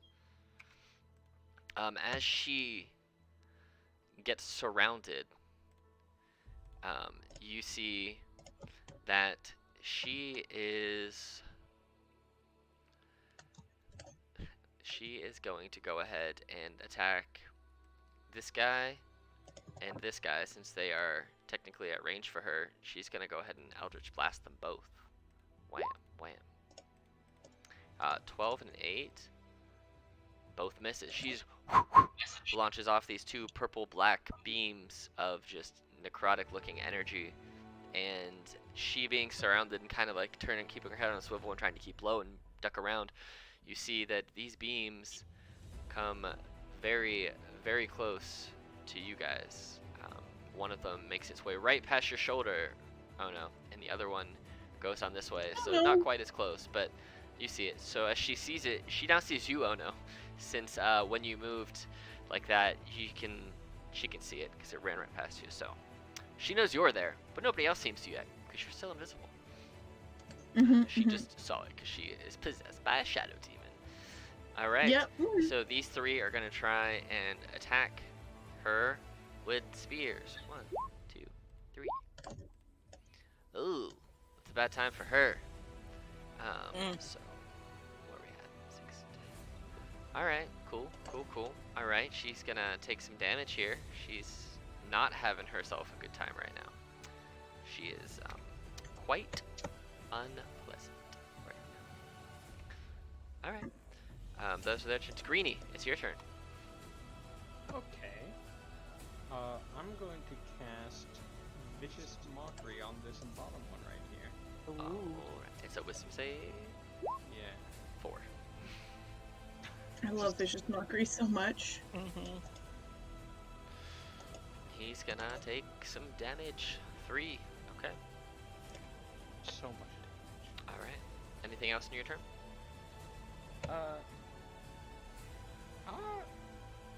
No. All right.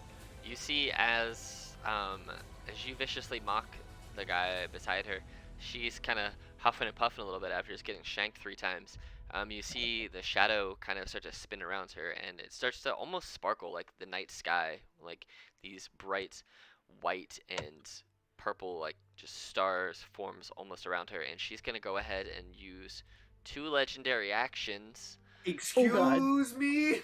Yeah. And she's gonna do this ability called Zone of Calamity. We are on the side of the Bro, righteous. aren't we level 2? Am Yeah. I wrong about this? Uh-huh. Yeah, you're level 2. Or should we be level 7 or something? So it affects all of the people here. So, oh no, I need you to make me a DC 12 save, which should be Wisdom, I believe. It's just not showing there. Yes, it is Wisdom. Wait, that's a 15-foot radius sphere? Oh, I don't know why I put 30. I put 60. Hold on, you're not in it. Don't worry. Oh, I'm not I in was it? like, I was really confused. I put 60 for some reason. There you go. That's what I meant to do. She can I think she can point it within 60 feet of her. That's where I read it wrong. But yes, so all of those people in there, so you're good. You see that this energy just kind of spins around, kind of forming this cyclical dark energy cyclone, and I'm just gonna go ahead and roll saves for these Oh folks. my god. A confusion spell at level 2, I know. you guys. This is fucking... Alright, I'm just gonna roll 1 for each group. So the green group all failed, the orange group all failed, and the single one by themselves did not The fail. champion! So I'm gonna give him a red dot for not being confused. All of the other guards there are confused. You see that they're just like, you see the weird glaze come over their eyes, like they really don't know what they're doing. It is now his turn. So he's seeing what's happening. He sees you, Greenie. He is gonna take off running. He's gonna use his action to dash this way. He's gonna get to right here. As he gets to right there. Enough. Let me calculate my range again. Wow, he's still in range. As he's running that way, you can hear it a little bit. He's yelling, "Commander! Commander, we need help!" Mm-hmm. Okay, so I am going to, as I kind of sit there, nervous, scared, from beneath my cloak, my left arm kind of begins dripping blood, and blood begins pooling at like the tips of my fingers as I form this crystalline boon, and I take 5 damage as I use a bonus action to use Vital Sacrifice. Oh snap. And then I shall, unfortunately,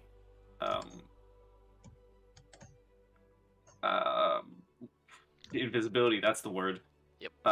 Will be dropped. So now you can, all of the weird, hazy looking nature around you, Ono kind of subsides and everything's super clear, and you don't feel any different, but it looks more clear. You were Let just me no read longer what my boon can do again. Yes, and I will hold up my left arm and try and throw out a good old sanguine bolt, a burning, flaming ray of my own blood and gore. Right over Carrie's head yet again. Just Mm-hmm.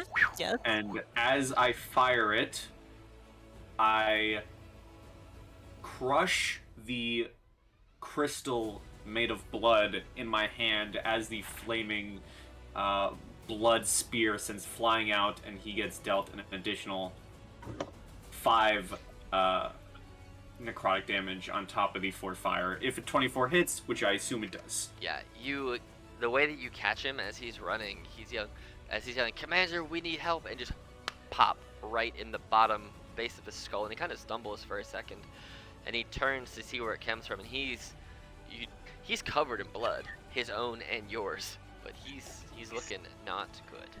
And Sorry. am gonna stay where I am. Okay. Sorry, can you just tell me why I'm visible again? Did he cast another concentration spell? I believe his boon requires concentration because he basically the thing that he does. Oh, okay. It Cool, acts cool. like concentration, so it drops for you. Okay, yeah. I didn't realize it was, yeah, that's what I was just, I was confused. Oh, Cool. well, Oh, good. no, yeah, I also used a spell that, or I guess I used something that targets someone. Yes. An attack that targets someone. There you go. So Carrie, But- it is your turn. But invisibility goes away if the person who's invisible does an action. Or it's invisibility is concentration. So if Okay, yeah, no, that's what I was And checking. also, Of. so Yeah. he did something else. Concentration. But yeah. So you are all good. You have all your food from sneaking it. Oh but yeah, no, I'm you- snacked up. All right, Carrie, it is your turn. So Carrie's gonna spread her arms out, like palms up, and it almost looks like she's just barely touching the ground with like 1 foot. And she's going to go all almost translucent looking, and all her tattoos light up. And you guys realize that she's got like constellations tattooed all over her body. So I am assuming starry form. And then that's a bonus action. And then on that bonus action, as I take the form, I can also take a shot with Your With celestial my- archer. with my archer, yeah. So let me roll a 20, and then it's +6 for a ranged spell attack. If you have the Beyond 20 extension, you can roll right from your D&D Beyond sheet. There you go. Yep. That misses. So that's a 15 oh, it to does hit. not miss. That hits. Yeah, it's a 15 to hit. So, Oh, are you doing it from? Did you put all your stuff in your roll 20 sheet? uh-uh. Oh, it's just weird that it comes up like My that. I'll show you what I'm doing later. But the archer thing doesn't. It just says do a Oh yeah, ranged spell attack, and it doesn't have anything you can No. click. that's true. So, That is the one downfall. But here That comes hits the for sure. damage. That is 8 radiant damage. Following the target as he's now covered in this just blood red spatter, he turns to kind of say something while still like trying to make his way, stumbling backwards towards his commander's tent. You see that this thing just right into the chest, and this guy perishes. I have a question. Mhm. Since I have not done this class before, or this particular circle before, so that was my bonus action, that attack. Yep. But it was a ranged spell attack, right? It's So I can't do another spell, correct? false. It is not a spell. Oh, okay. Yep.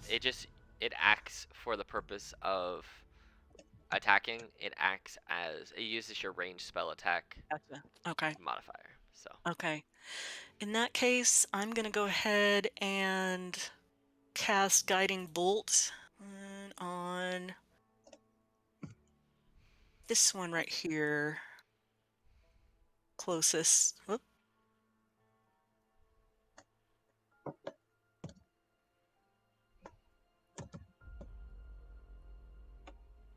So let's see how this goes.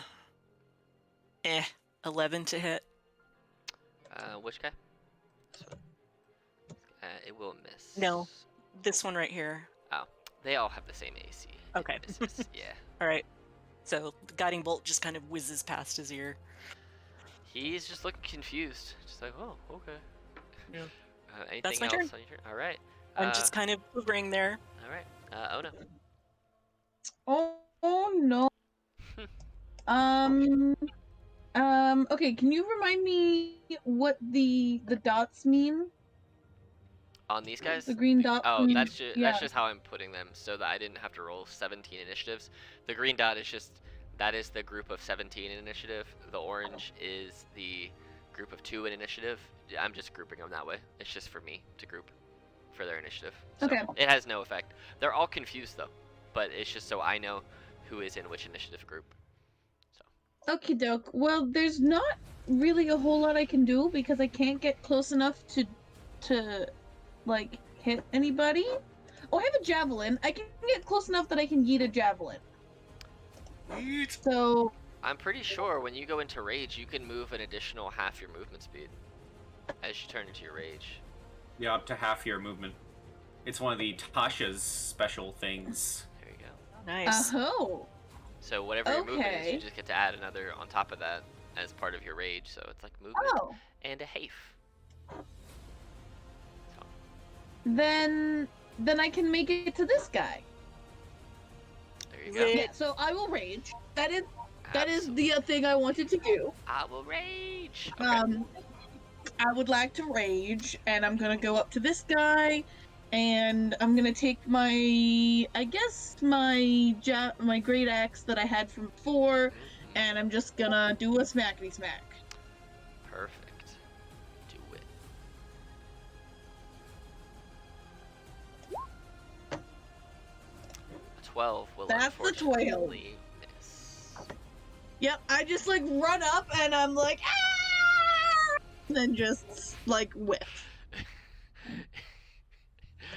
That's really funny. Also, just I would like to rage. Oh just- wait, hold on, never mind. Just so you know too, if you're looking at your D&D Beyond sheet, above your Wisdom modifier where it says Beyond 20, if you click on it, there's a little thing in there, a menu will pop up, and it will say Barbarian Rage, and you can turn that on, so Oh, that when you yeah. do hit... Oh, I thought. Wait, it has it toggled on. Oh, well, if it's toggled on, that's fine. It'll add it when you hit, so...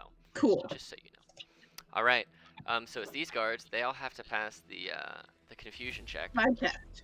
Yes, because they're all jacked up right now. Let's see. Confusion. It is a DC. First of all, they have to roll a D10. So I'm gonna roll 3 D10s, and we're gonna see what happens. For 1, 2, 3. 9, 5, and 4. The first guy can do what he wants, and the second 2 can't do nothing. So this first guy, we'll say, this was this one. He sees her there, but he also sees you coming to attack his friend. So he Go for it. He doesn't know that Come the at rest me, of the bro. people are jacked up. So he's gonna move here and try and take a spear attack at you. Yeah, he is. Come at me, bro. 21 Okay, yeah, that hits. for it is only the first one. Yeah, because it's not both. Yeah, it's the 6, not the 8. So he just rolled really well. So you take 7 reduced to 4, because I like to round it on the up way for both you Does- and them. Does Bulbara get an attack of opportunity? She does not have her dagger out at this time to stab. So, but it is her turn Torch. now. And seeing that he just ran by, she is, however, going to... Yeah. You see Balbara as she looks at you go, neat, and she herself just disappears. And you don't know where she went, but she's currently disappeared. Great. And that's her turn. The others are gonna roll on their D10 life, see if they get anything out of it, because they're also confused. 7, 2, 5, 2, nothing, 5, nothing, no creature. It has to attack its friend, its own person. Mhm. It misses. So, Greenie, it's your turn. Okay. Well, first off, I'll once again cast Vicious Mockery on that one this time. The one up top. The bottom one still has a disadvantage, right? And he's confused. It does until next time he makes an attack, yeah. I forgot to roll Yeah. saves for all of them, so I'm just gonna roll 2 quick saves. I'm just gonna do it as 2 saves, because 1, 2. They all passed, so they're no longer all confused anymore. They've all passed. So Okay. Well, I'll cast Vicious Mockery on the top one. okay, wisdom save on that boy. And I'm also He fails. I'm going to give Bardic Inspiration to Ono. And Oh no. Ono starts to sort of get this like faint smell of something really delicious food coming from these people in front of her. I Ooh, love it. Oh my god. So good. I am inspired to cook with the meat of my enemies. I mean, ew. And that's my turn. All right. I'm gonna say you don't know what it is or where she's going, but Bulbar is gonna use one of her legendary actions. You still don't see her anything. And it is Noth's turn. Cool. I'm gonna pivot up slightly. Pivot. Pivot. And I'm going to, once again, my left arm begins bleeding, blood begins forming at my fingertips as I take... Let's find out. You really are gonna kill yourself, huh? Yep. 5 more damage. And I will... Let's see here. Who are you attacking? I will attack this one. Oh, no, hold on. I have ruler on. I will attack this one Okay. with the same lovely bloody firebolt. All right. 17. It does hit. And I will crush the crystal to deal... Is that max damage? To deal... It's max an damage on your additional- firebolt. 6 damage. As you throw this flaming bloody ball of just energy at this guard, you smash it in the face, and like radiation filled acid, it just encapsulates him and burns him to death. He is lay dead. And not that anyone's looking back to look at him, but every time Naf does crush the crystal and his arm begins bleeding, he does his best to keep it hidden. I'm sure he's walking with like a trail of blood behind him, but he does look significantly like weaker, paler every single time he does this. Any movement? Great. Or are you staying there? I am staying there. All right, Carrie. Okay, so I'm gonna go ahead and bonus action. Let's see. I'll go ahead and see if I can take care of one near Ono. So I'm gonna aim at that one and do my, I'm gonna run my finger up my left forearm over a particular constellation and let loose a very celestial looking arrow. See how we do to hit. It's 14 to hit. That will miss. It's not so much a misses as it just hits. It doesn't quite penetrate Okay, the armor. sure. Yeah, that's fine. And then I'm going to try Guiding Bolt again, because I want to stay back here, thank you.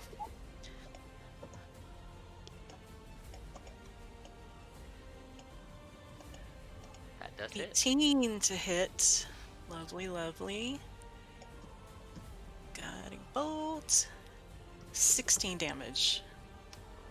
There it is. That's you obliterate this man. Lovely. Anything else? Who needs advantage when they're just dead? I just howl like a dog. Okay. She's gonna go ahead and use her other legendary action. You don't know where she is, but she be grooving. Oh no. Yeah. There's two guys in front of me now. Mhm. I'm going to attack one of them. Do it. I will attack the one who is alive?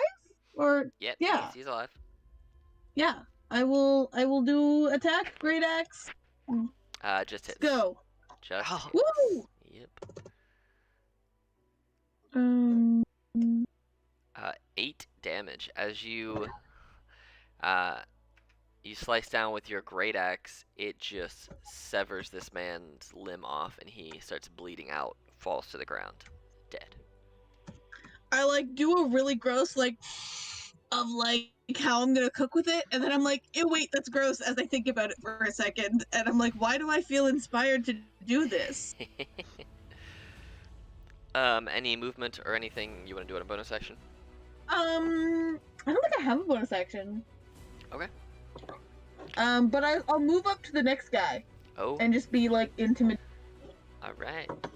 So this guy, seeing that you just rolled up on him, he's not confused anymore. So he's just gonna go ahead and try and spear attack you for a Does that 7. make sense? He's like, ah! That does not hit. He misses. All right. So Balbara, who was hidden with her ability, she drops invisibility, and you see her run right to the doorway of this tent, and you hear yelling in some very spooky language, and you see floating out of the top of this tent is the commander, and she's almost like the shadow is extended from her arm, gripping him by the throat, holding him up in the air, and then she raises her second arm, and a second shadowy extension, almost tendril-like, starts to extend from her, and those two primary tendrils kind of split off, and you see there's 8 to 10 more smaller tendrils coming out of the 2 larger ones, and they all latch on to different pieces of this commander. And then you see that she starts to float herself up in the air to kind of make eye contact, even though they're still 20 or so feet apart, and she just starts chanting, and you see for the few seconds that she's chanting whatever she's chanting, does anybody speak deep speech? Damn it. Nope. Yes! I'm gonna. How far away are you? That's my real question. I'm far. Yeah, you are. Close enough. God You're damn it. 115. I'm gonna say because it's in your spell range, you can make out bits and pieces of it. And in deep speech, you just hear her say,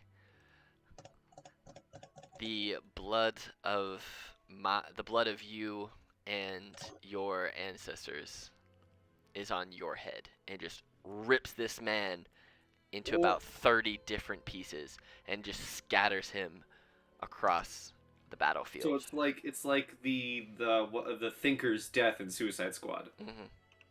Just rips this man, just pieces of him go everywhere, and she turns and she sees all of you, and she's gonna start making her way.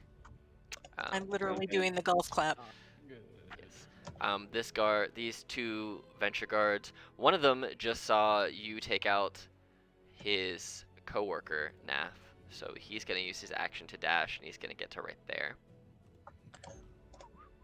Oh no, we don't like that. And then this one is going to step over here and try and flank you, Ono, to try and, do something helpful. Oh no!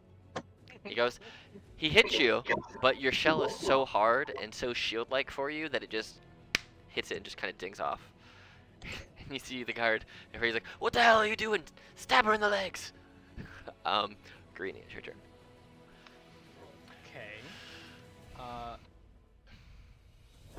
I look back over to Nav, seeing Nav, however you do. Seem pretty pale and trail of blood behind him. I'll cast a little bit of healing word for the man. How far away are you? Are you within 60? Yeah, you are. 55 feet. Look at you. 6 healing Alright. points for you now. Hey, that means I can vital sacrifice some more. Yeah, you can. And Barbosa, Bolvara. Or Bosa. Yes. I mean, she does have tentacles. It does. Freaking, let's get Davy Jones in here. Where's the black? Uh-huh. Where's the the Black Pearl? Uh-huh. She's making our way towards us. Yeah. She definitely has eyes on you now. Freaking Barbosa. That's, that's sort of scary. Okay.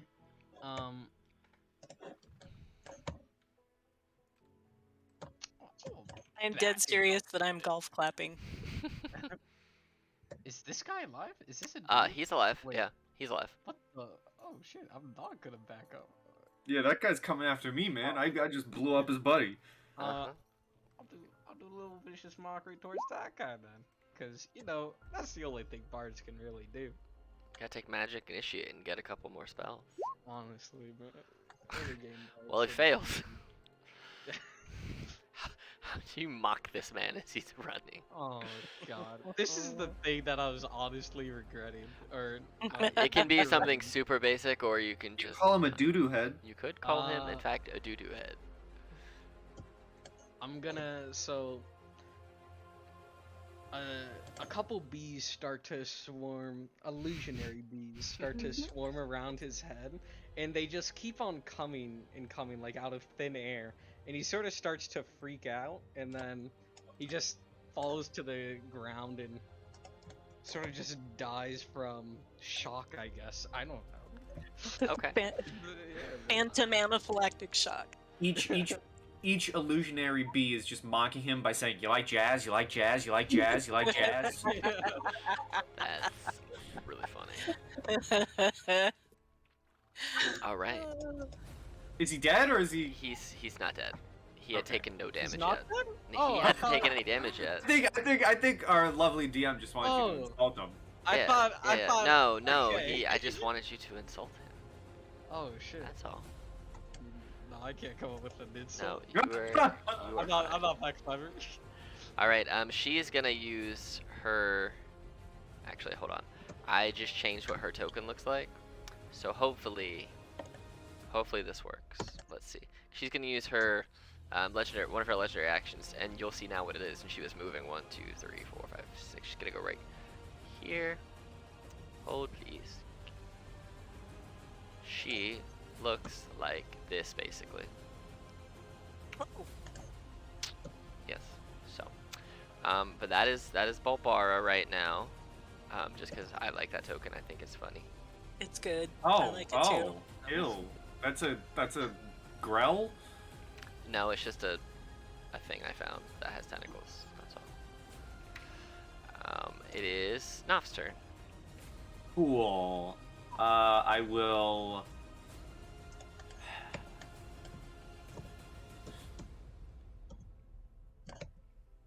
I'm gonna use it as many times as I can. I'm gonna bonus action crush, or begin bleeding a little bit as I form a bloody crystal, and I take 1 damage.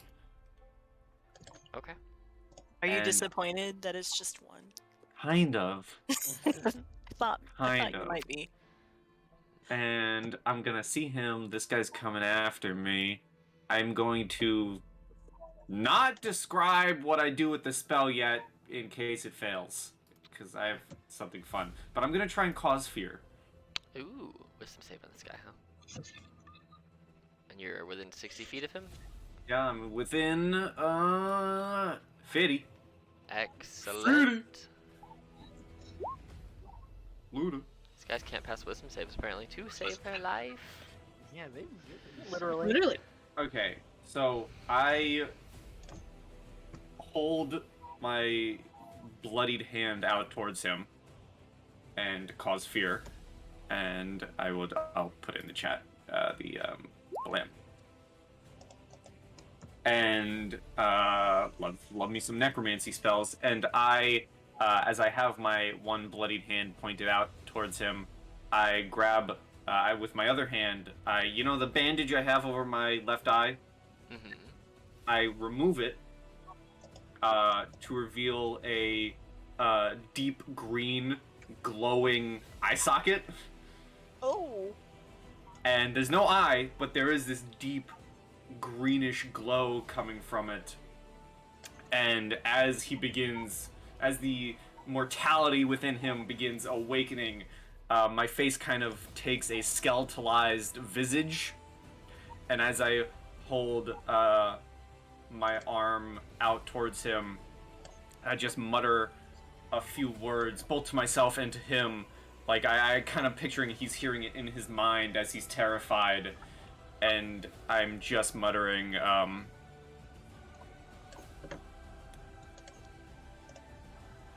that his will overtake you. See his visage. Be afraid. And that is my turn. He is appropriately afraid. I think Ono's like a little bit afraid as well. Not like functionally, just like the fuck? There you go. Carrie. Did you it hear is it? Your turn. I don't think it's one that's mental. I think it's one that he just yells it out. So it is possible. Well, let's see. I am speaking it out, but I'd like to imagine he's not seeing my mouth move. He's seeing the skeletal visage replace my head, and I like to imagine he's like it's hitting him in his mind. I'm very much saying it out loud, but I like to imagine he's not hearing me say it, rather than he's so much hearing it within his mind, Got it. seeing the horror of my face. Makes You sense. all hear it if you're in range. Okay. That's what I was wondering. I would like to call out to Bulbara. Who was it? What was the name of the chieftain who sent us? His name is. I had it right here. Can't Where find did it go? I can just call him that dude. That's fine. Ogre Lord Bufal II. Boofall. Bufal. Okay. Who fall these nuts? Pretty much. Oh, geez. Okay, so I'm just gonna call out to her, Madam Bulbara, your chieftain, Boofal sent us, but you seem to be, doing fine on your own.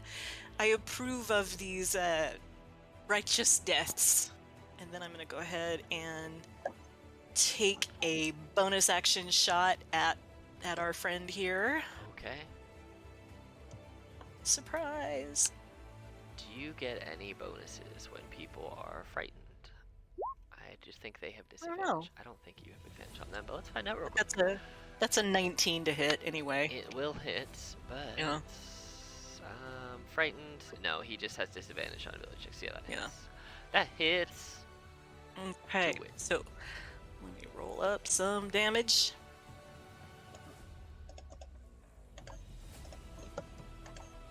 Seven. He's still standing. Okay, then I'm going to go ahead and stride forward and pull out my scimitar and see how that goes. All right, do it. That is 13. You go to swing on him, and he just like he's cowering in fear from Knopf, and his shield is just up at the right angle, and it just ding. Your scimitar just bounces off it.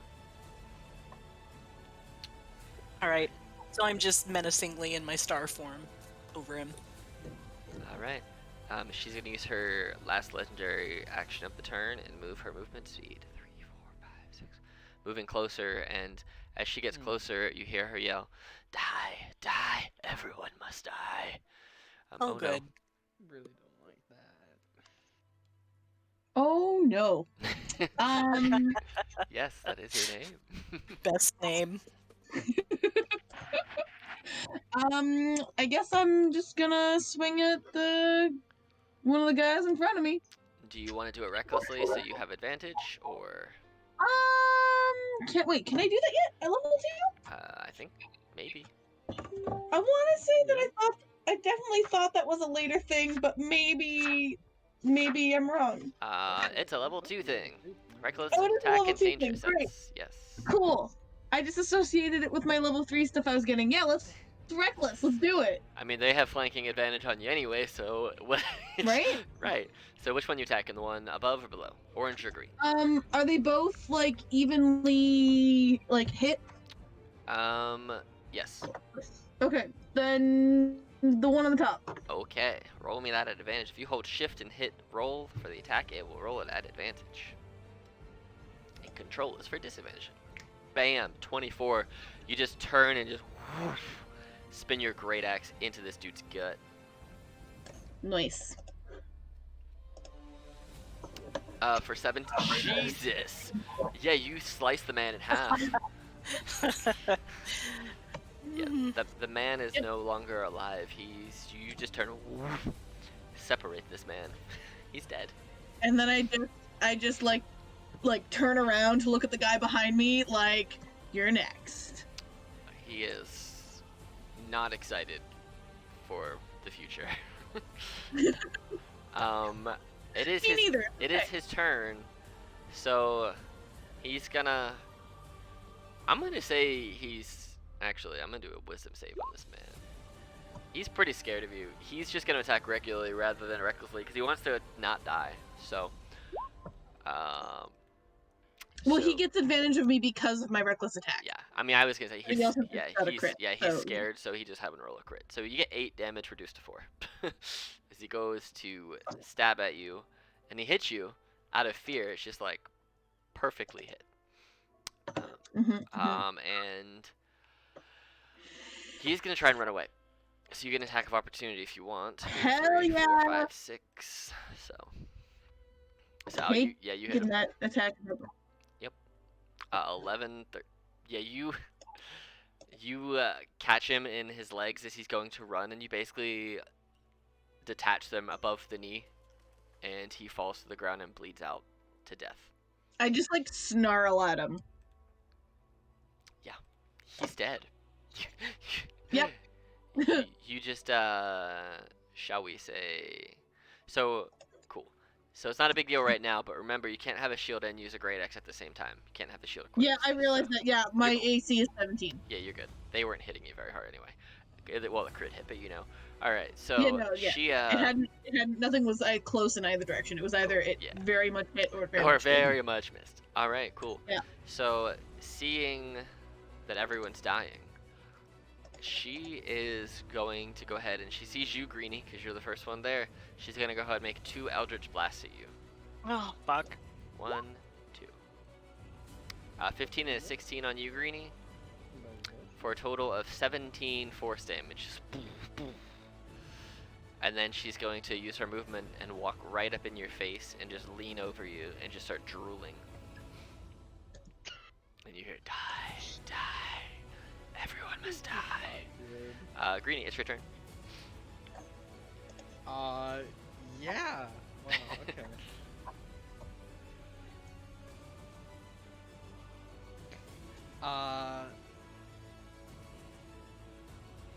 Okay. I'm going to cast Dissonant Whispers on her.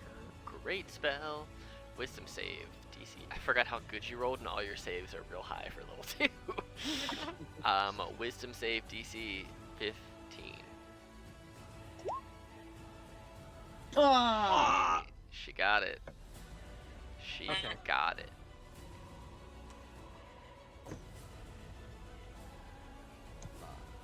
Anything else you want to do on your turn? I'm thinking.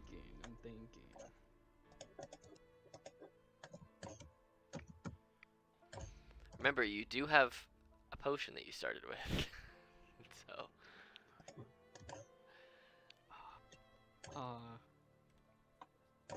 Is that just a 2d4 plus 2 potion? Yes. You can drink it as a bonus action, or you can hold it until as an action, or just, you know, whatever. It's better than being at like 3 okay. health. I mean, Well- it's true. You don't have to use it, it's just an option, you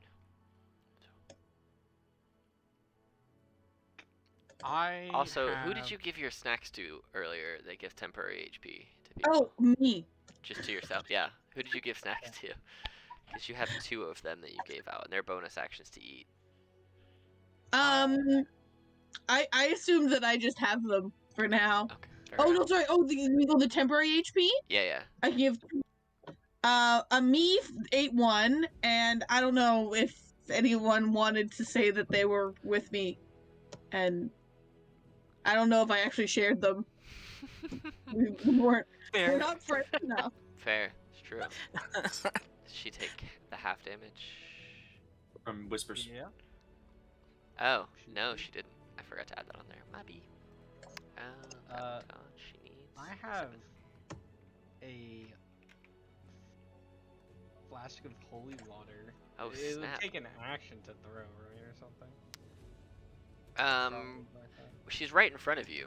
So if you're gonna try and use a flask, I'll say that if you want to burn your bonus action and your movement, that you could try and do something with it.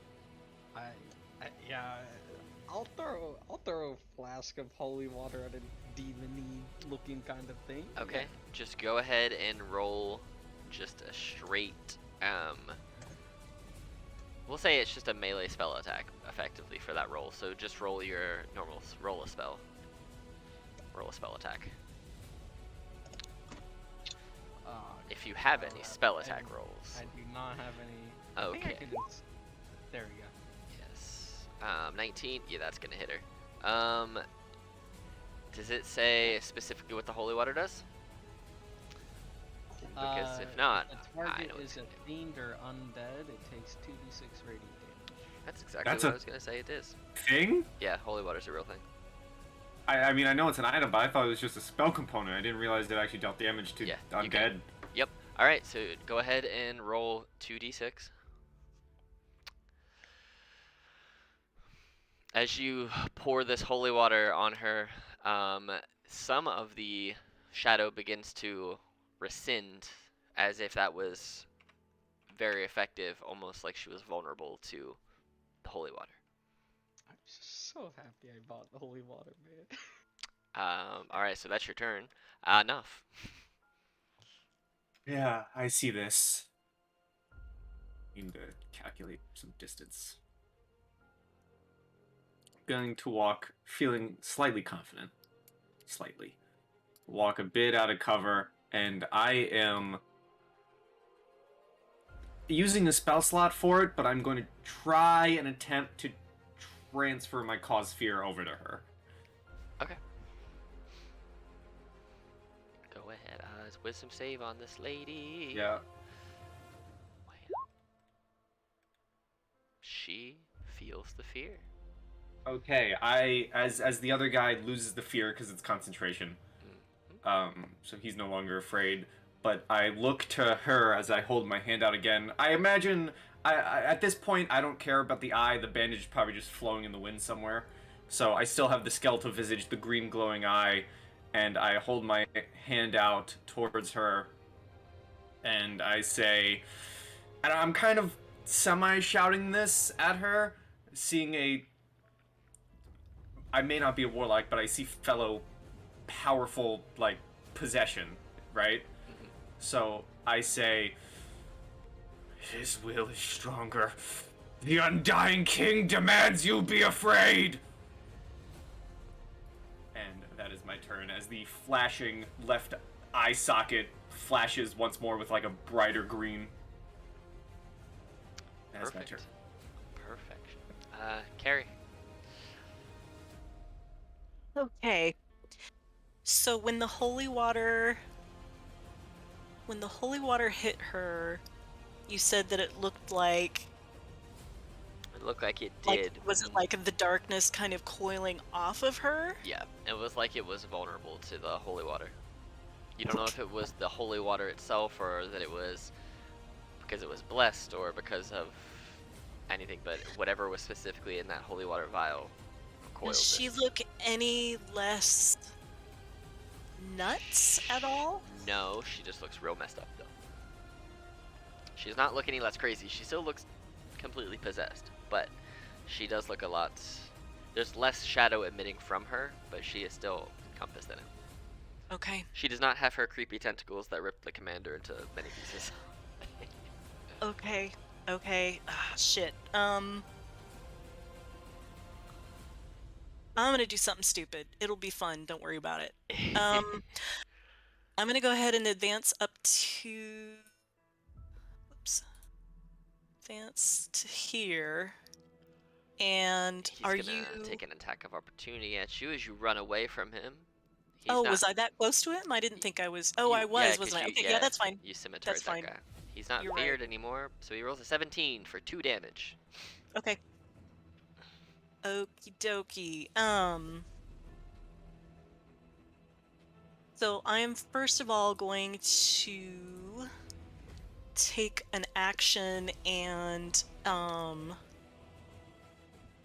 put my hand on to Greenie's head and just say, retreat if you can, friend. And 8 points of healing for you. And then I am actually going to, and I'm still in my starry form, and if for flavor, if I can kind of make it even more luminous, more radiant, I'm going to take her face in my hands and just look at her and say her name softly and just say, "We have been sent here to help. We will get you out safely. We will take you home. The compassion of Melora, she is with us tonight." All right. She is staring into your face, confused and scared at the same time. Yeah. Because she's scared of Naf and confused at you speaking with her, and that's where we're at right now. And I'm just gonna keep like you'd talk to a scared animal, you know. All right. Oh no, it is your turn. Smack the guy in front of me. All the guys around you are dead. Oh, right, because he ran away. Yep, he ran away and you killed him. They're all the guys. You're just surrounded by Right. dead people.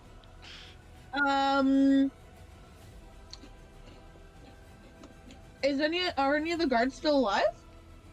Just this one up here.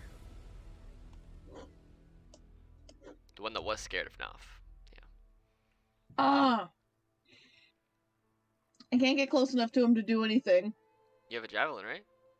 Yeah, you're right. I'm gonna run up. Run closer and javelin him. Yeah, I'm gonna run closer and then I'm just gonna yeet. Yeet. Do it. Yeah, that hits. I think your Woo! minimum damage will probably kill him. Yeah. As you run up, you just you throw it, and it hits him right in the base of his spine. And you had like this perfect spiral, and it just kept going and going and dug through his spine, and pins him to the ground, no longer in the land of the living. So, but yeah, I that's. just like give up a battle cry, like ah! Yeah. All right, it is Balbara's turn. She is currently scared of Naf, with her face being held by Carrie, with a very beaten up Greenie in front of her. She's gonna look at you, Carrie. As you hold her, she's gonna lift up her hands and whisper something in deep speech. And I need you to make for me a DC 12 wisdom saving throw as she tries to cast Hold Person on you. Okie dokie. Oh! Oh. She whispers something and you feel like this strange grip kind of overtake your body for just a short moment, and then it just doesn't quite take the hold that you think she was probably expecting. And she still has this look of cowering fear in her eyes. Yeah. And I'm just saying, it is alright, yes. I know you are scared. I know you want to hurt everything. You are safe. You are safe. Greenie, you are up, good sir.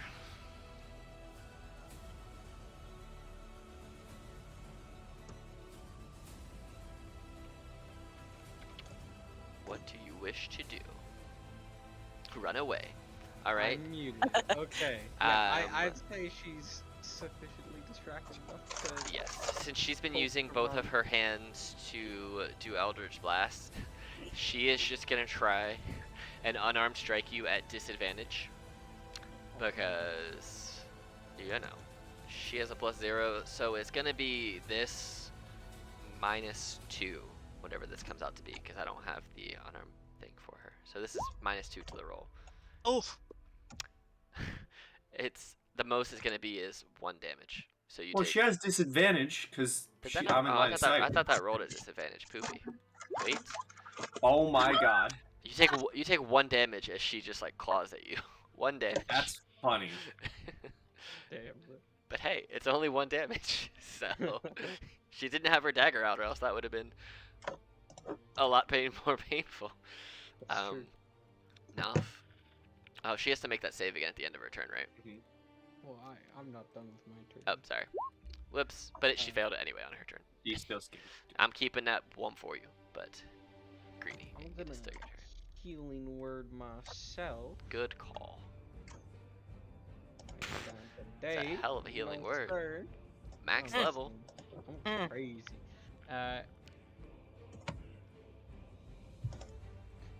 So can I like viciously mock the shadow and not hurt? Like, is that? Yeah. You Yeah, see that she's alright. more of like completely possessed by it, so whatever is being said seemingly is being said to the shadow, because it's speaking in deep speech rather than common or goblin, whatever she normally speaks. I would love to just try to overpower their own like die kind of words and just like tell them to shut up, man. God damn it. All right, DC 15 Wisdom save. She has disadvantage on her next attack and takes 3 damage. She is looking like she's on, like the shadow is on Death's driveway, right at the door. Not at the door, but on the driveway. like on the steps out front the door at the driveway, that little side split that walks from the driveway to the door. She's like right in that little walkway. Podcast I was listening to today was saying, yep, he's got like a Adirondack chair just parked right there outside the door. Yep, pretty much. She's getting to that chair. She's close. I begin walking forward a little bit, imposing my presence of fear. And flavor-wise, I like to imagine as I'm walking forward, the shadow sees... I'm less humanoid and less human and more skeletalized as I begin walking closer. And as I begin walking closer, I'm going to swap to deep speech. Oh, snap. Because I can speak that. Oh, snap. And I will say to the shadow, "You are weak and pitiful, and nothing but an ant compared to the power of the Whispered One." And Alright. end my turn holding the fear. Okay. Alright. Carrie, it's your turn. I'm going to just call out, do what you will to the shadow, but do not hurt her. Do not physically hurt her. And then I'm just gonna I've got a hold of her face. I don't want her to feel like she's trapped. And I'm gonna switch to Celestial and just start a prayer to Melora. Just very soothing, very radiant. And then I just intersperse that with Bulbara. Bulbara, Alright. come back to us. You're safe. Alright. Oh no.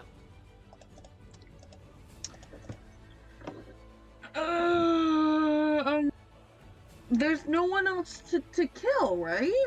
Just the shadow demon.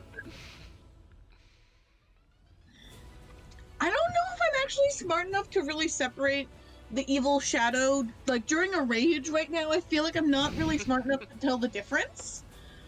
All I can tell is that Shadow is still there and Shadow is still creepy, so I think I'm just gonna run up and attack it. Do it. You can get to, I think, right behind it. I would say even if you're in... I mean, yeah, because you can get behind it, technically flank, because to her, Carrie is a threat, because the Shadow Demon does not enjoy Celestial, or anything that's not deep speech.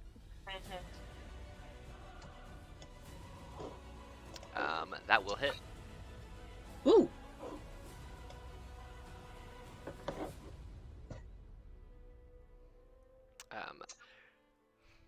So as you sprint over and you hear this chanting and you see the shadow a little smaller than it was a few seconds ago, you slice your axe down through, and it's strange because you're expecting it to connect with musculature and bone, but it seems to pass through almost like you're just like waving it at thin air. But as you catch it, it's like the shadow kind of rips off of her goblin form and it kind of attaches itself to the end of your axe, and then falls like this black tarry liquid to the ground. And you see that Balbara, in her now goblin form, falls to the ground unconscious. Oh, And I want to try to break her fall. Yeah, you can totally make her fall. Yeah. So, she falls to the ground, very much unconscious. So if you want to try and roll a medicine check to stabilize her or anything like that, you are more than welcome. She is currently at 0 HP and unconscious. Yeah. I'm going to use one of my potions. Give it to Okay. her. All right. Is the shadow like still a part of her?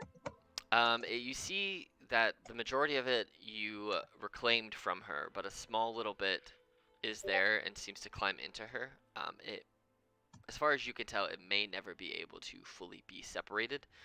And those of you who are magic will know that sometimes, when people make magical contracts with something else, the being that they made the contract with, there's always going to be a little piece of them inside the person they made. Like, the patron will always have a piece of themselves inside So of the patron. is there like a piece of shadow that's just like chilling in the area? Just a little bit. I'm not saying that this is gonna have any effect, but what I would like to do is just follow it around and try to smash the shadow, like not her anymore. Stomp on it. Yeah, just like, you know, stomp on it or like poke it with my javelin or like just like dumb following it around poking at stuff. Yeah, you just run around, you keep slashing at it, poking at it, and eventually it just kind of seeps into a hole in the ground that it finds. Yeah, that seems like a smart thing for it to do. Yeah. So you guys were able to disperse the shadow from her, ripping it from her and removing her from its current possessive grasp. And we're gonna go ahead and take a. You guys want a 5 or a 10-minute break? You tell me. I'm good with a 10. All right. And would be good, yeah, Cool. please. I want to eat some banana bread. All right, cool. Let's do a 10-minute break and let's come back at 51. So we'll be back in like Cool. 10 So, minutes. 10-minute break. All right. Wait, we're gonna be back in 10 minutes from our 10-minute break? That's wild. All right. The recording. Oh my God! Is everyone ready? Is 1. Unpause. All right. So we're back. You guys just saved Balbara and healed her. She's very unconscious. She's you like said passed you out. guys just saved, and I'm like, wait, is this like a video game where we can hit save? You guys just saved. Where's the grace point? Grace point. No, you guys saved Balbara and then healed her up. But I mean, she's unconscious just from being exhausted and being possessed, but she's not in mortal peril. I think Naf probably collapses in a similar fashion. He looks exhausted as well. He just used a lot of power, and he is absolutely dripping blood everywhere. So he kind of collapses to the ground a little, and kind of tries to cover his eye with his still bleeding left hand. 10-ish seconds after I smash the thing away from her, I go, oh fuck, and scare myself back into my shell and go onto my back, and I just roll back and forth a little bit. I'm just looking around like, I've got this little battered goblin woman. Naf's over there bleeding out. Ono's on her back again. Greenie? You know, are you alright? Greenie, in the span of 10 seconds, Greenie went from like almost dead to like back to completely normal. But are you completely normal though? You got that one slap damage. I've got like a little bit of a bruise in my arm. But emotionally. Yeah, he's fine. He'll live through this. Don't worry about him. All right. So it is getting quite dark, as you can probably see. You still have the light around you, but if you go anywhere outside of where these lights are, it's basically nighttime at this point, because you guys snuck around for a while. You watched her destroy a lot of the camp, then you fought her and saved her. So you guys are welcome to sleep here for the night. You go camp in the swamp. It's up to you. Did this look like, when the doors were opened, did this look like a mess hall? Yes. Okay, with still covering my eye, like I'm sure the green glow's kind of peeking out from behind my bloody fingers a little bit. I kind of struggle to get up and I begin just like walk rushing towards the building, Okay. probably leaving another trail of blood behind me as I walk. Mm-hmm. So you got a mess hall here, and you have a whole bunch of tents down here too. So if tents are more your game, and you I'm have going cages with the to- dogs still in them. Yep. I'm going to use my gust cantrip on Ono again in that way that I did before. Like a rollover. Yeah, Yep. Best use of gust. I know, right? So you just start rocking back and forth. Then with a little bit of extra Mhm. oomph, you go, and you just roll back over.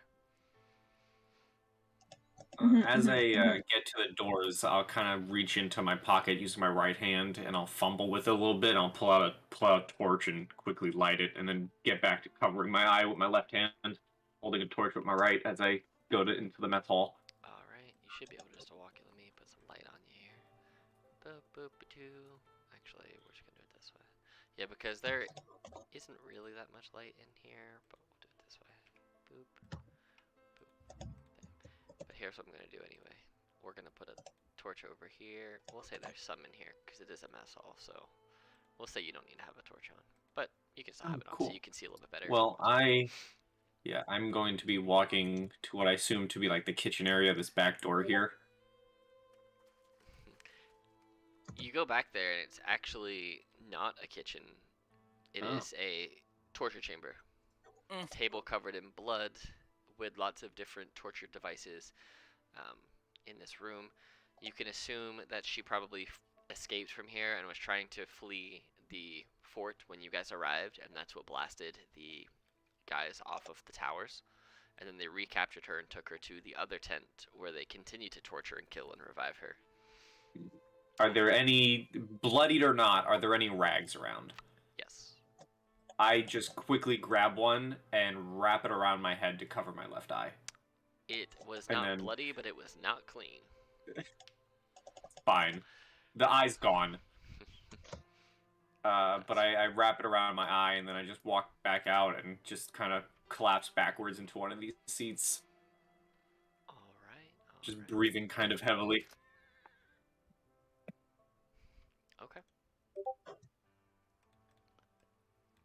Oh no.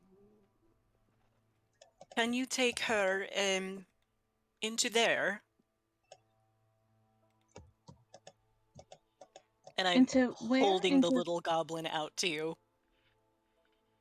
In there with Naf. I have something to do.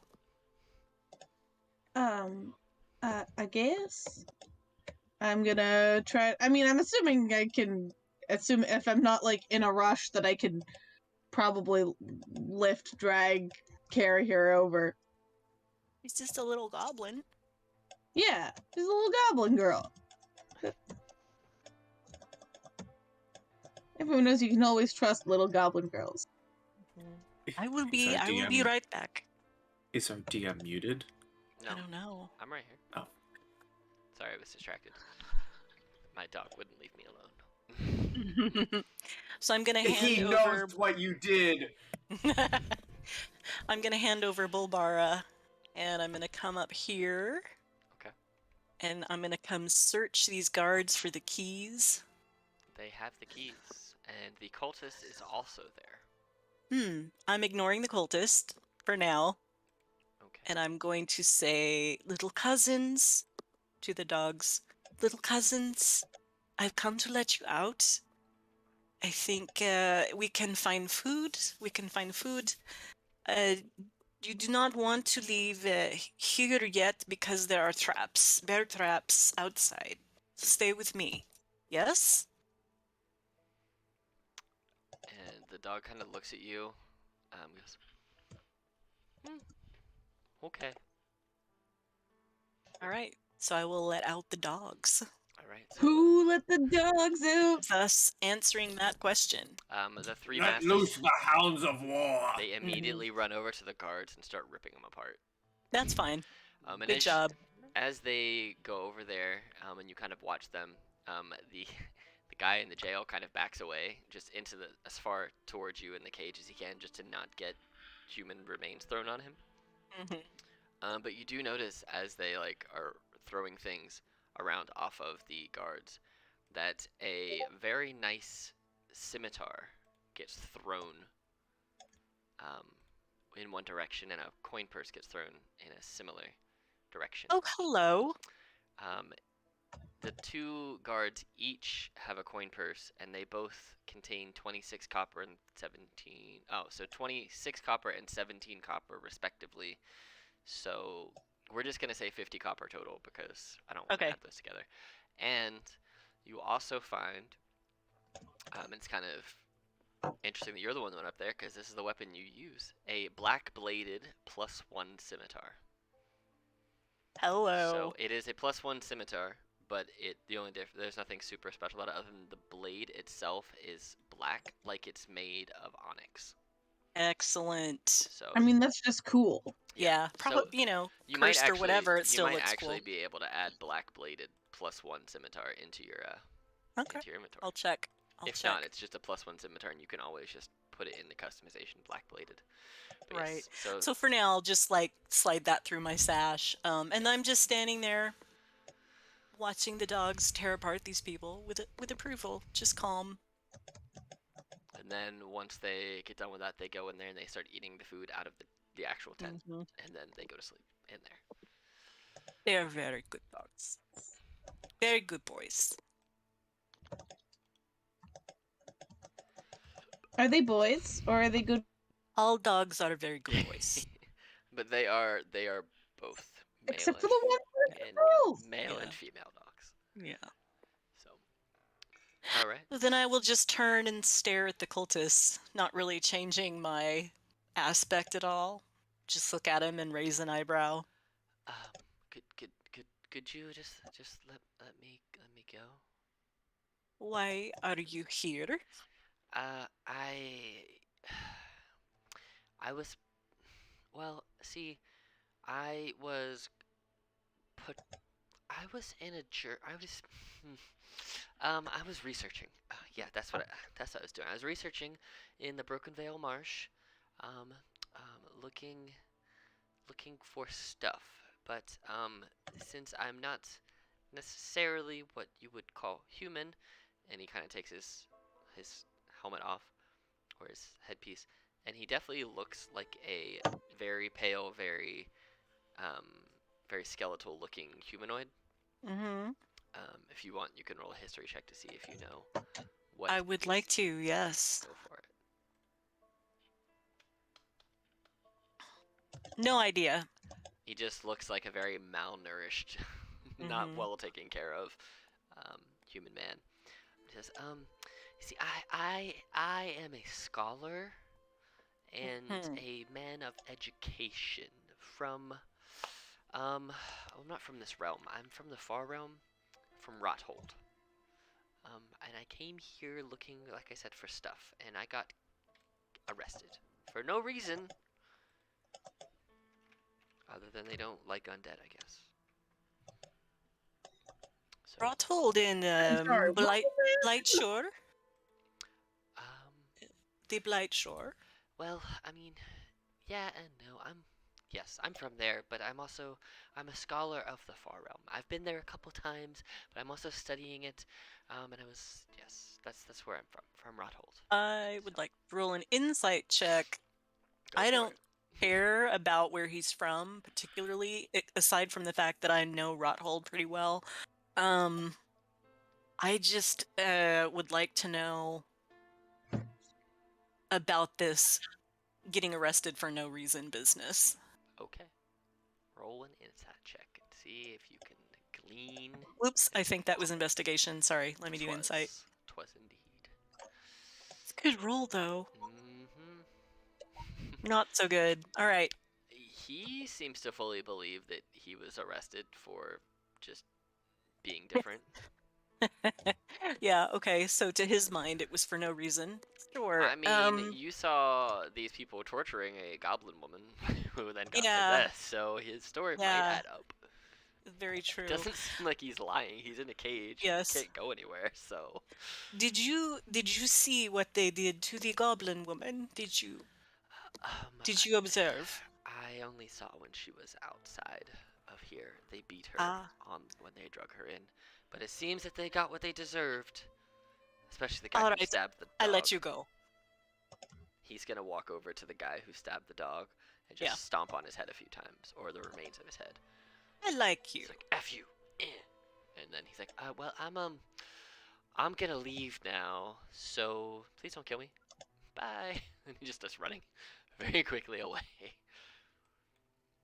Watch out for the bear traps. You see that he runs.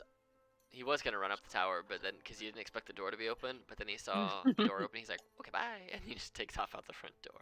And I am yelling, watch out for the bear traps. Like 30 seconds go by, we hear, ah! Right. It's a good thing he's a hollow one and has come back a few times. So, Mm-hmm. But yeah, anything else you wish to do before I assume you go to sleep for the night, Carrie? Loot these bodies. One has a holy symbol on it, the cleric, Mm. and it's not to a god that you recognize. It's not necessarily to a good god either, because they were torturing and bringing back the person from the dead over and over. And this other guy is just a standard guard. He just has a coin purse with 10 copper in it, and a spear. All right. So. Well, I will come back and toss the holy symbol on the table in front of people and say, I have no interest. This is none of mine. But I found these, and I will put the money on the table. That is a total And of 60 copper. yeah, and I used this weapon and found this. Does anyone wish it? I mean, I already took the last time we found a cool weapon. So, I mean, it's not really cool, just a weapon. But I mean, I don't think I deserve this one as well. Besides, it's not really my style. Well, yes, it's not a question of deserve. It just if you can use it if someone wants. I mean, I think I can use it, but I mean,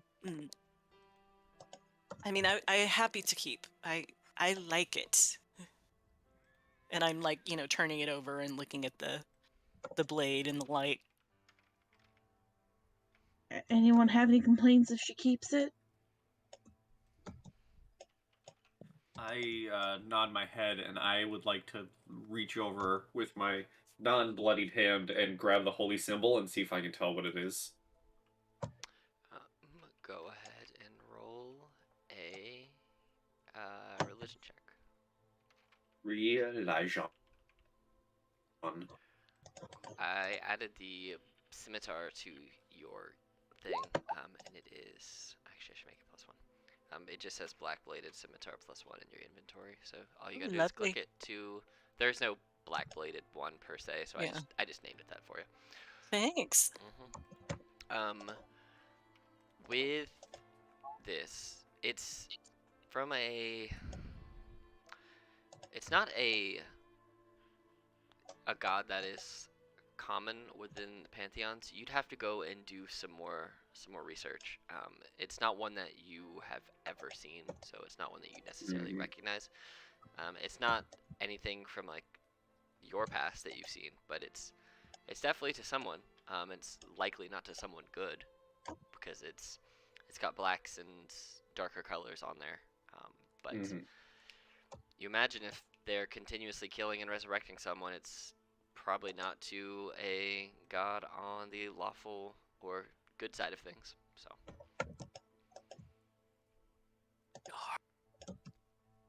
Interesting. So, anything else you wish to do for the night, Naf, before I assume resting? Yeah, I just look at the others as I grab the symbol. Are the others coming into the room? You guys gonna come in here? I assume everybody's inside now. Yeah. No. I assume I'm inside. I'm Well, probably at least anxiously munching something. Those of you are. Where I did want to be searching the big tent where the commander? coffins at. Yeah. Oh, good call. All right. Good, Cool. good call. So you can go ahead and let me pull that up over here. Commander's quarters. All right. So go ahead and roll me a investigation check. Ooh. Good. All right. So as you walk around here, this place is just showered in, well, sinew and meat and blood. You see that there is a just regular like paperwork and office stuff and desks and a cot in here to sleep on and some clothes. But there's also a wooden chest at the foot of his bed. It's locked and it is trapped. With that investigation check, you discover that there is a poisoned needle hidden in the chest's lock. So you can try and disarm the trap if you would like, or some other way to get the chest open, or you can leave it. Wait, there's a poison needle in the lock? Yep. As you see this chest, you kind of look down to see if it's locked. You see, like, right sticking out of it just a little bit, there is a long sliver of metal, and you can see there's a little chamber attached to it that's like when it would poke flesh, it would disperse poison into the flesh. So would you not be able to fit like a key in the keyhole? It likely has. If you had the key, you could probably slip the key past it. But if you're trying to just open it and pick it, it would likely poison you. Unless you pass the check.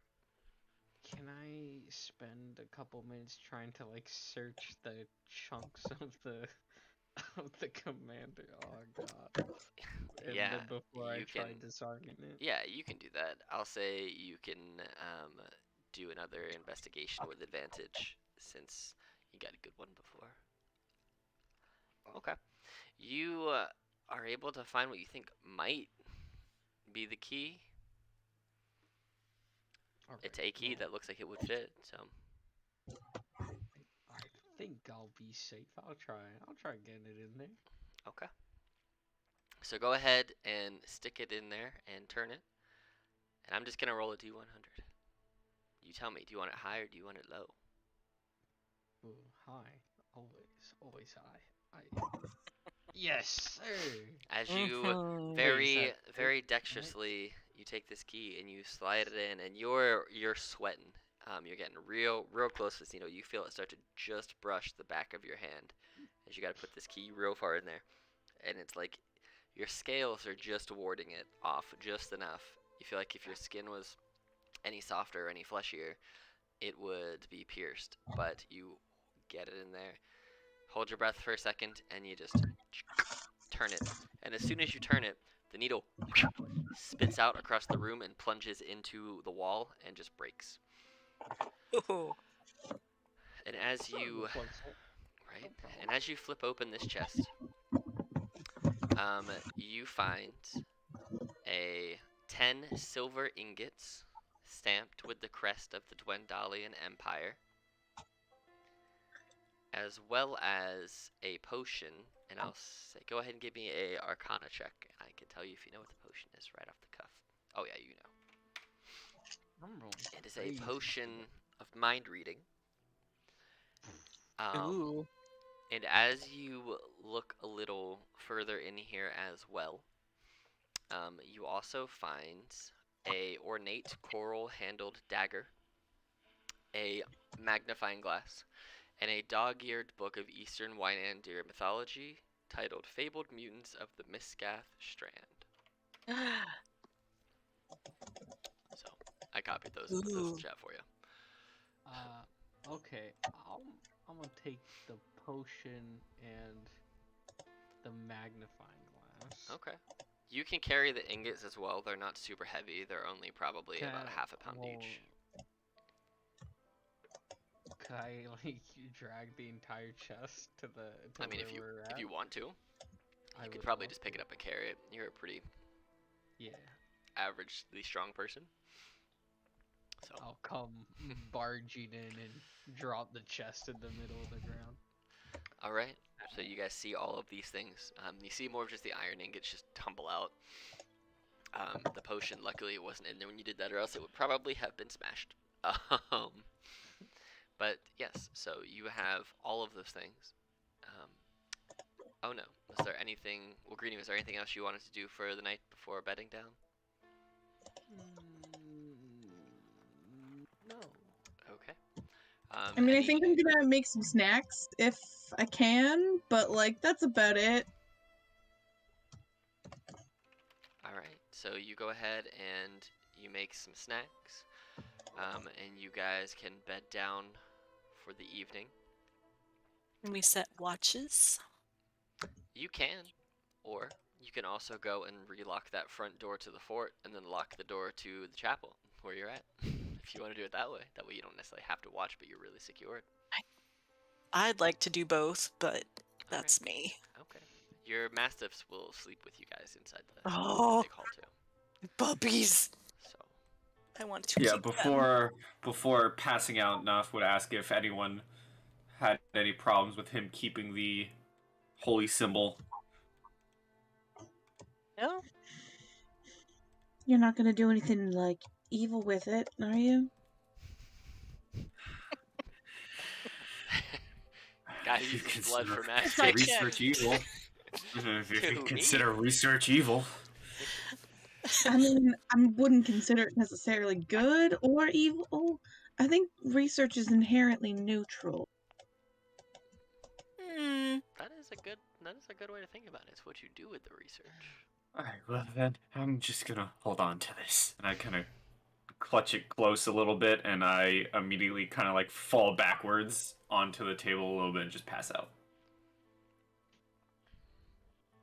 Alright, well, with nothing else that you guys wish to do for the rest of the night, you guys are able to get a long rest. Greenie, because I think, did you fail the con check on the sewer rat sickness last time? I need you to go ahead and roll me a DC 11 Constitution saving throw to see if you barely passed. No problem. But sleeping in this dry, warmer building compared to the swamp, you are able to basically clean yourself up enough to get rid of sewer plague. So you are no longer under the effects of sewer plague, which can be a real pain in the ass, turns out. If you fail that enough, No you longer get plaguing you. right? You can keep getting levels of exhaustion every day until you die, and you only get half Ugh. HP back. Wow. Yeah, it's Nasty. you get it from sewer rats, man. But you guys all benefit from a long rest. So you get all your spell slots back, you get all your abilities back, all your HP back, and all that. Bulbara also benefits from a long rest.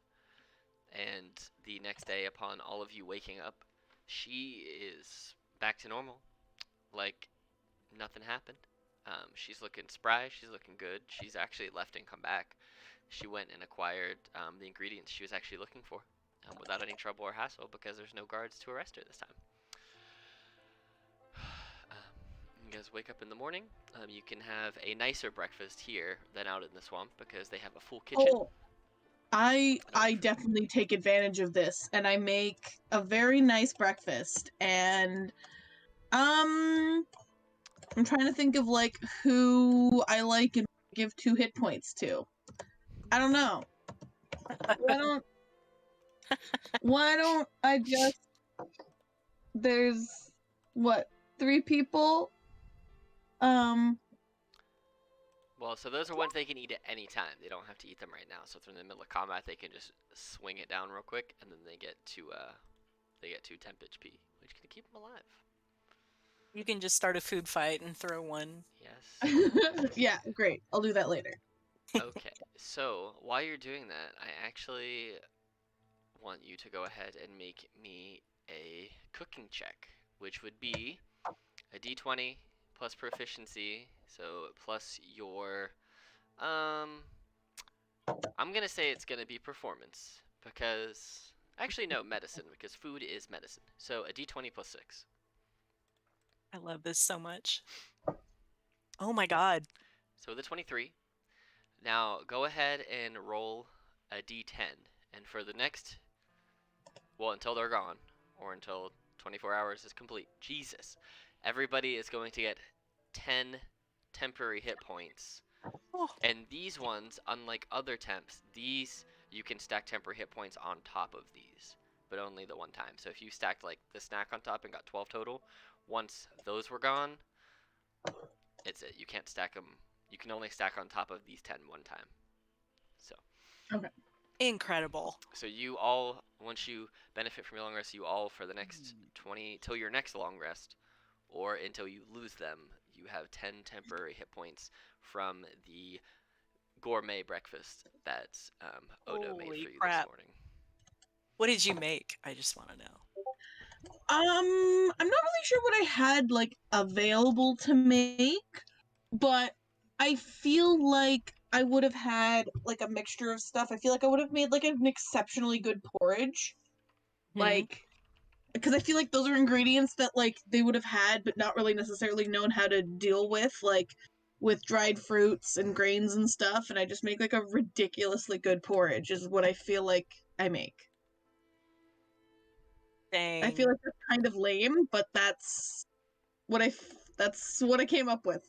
But it's So delicious ridiculous. and it has like different dried fruits in it and shit, which they Yeah, never would yeah, have done. like Yeah. fruits and nuts and like weird spices that like Heavy on you're the like cinnamon. very heavy on the cinnamon. I love this. All right. So you make I'm your... rolling a d12. There you go. Do-do-do. So you guys get amazing porridge this morning. And you guys, Balbar says, well, with that, it's time that we go. And she starts walking with her tiny little goblin legs. Takes you guys back through the Broken Vale Marsh Swamp. Leads you guys all the way through until you make your way back up here to Urzin. And where is my Urzin map? I had it somewhere. Did I? Maybe I didn't. Maybe I'm just making it up. I made it up. I totally didn't have one. Well, as we start walking, I tell everybody the star that spoke to me last night was Costason. It is the star of Pelor.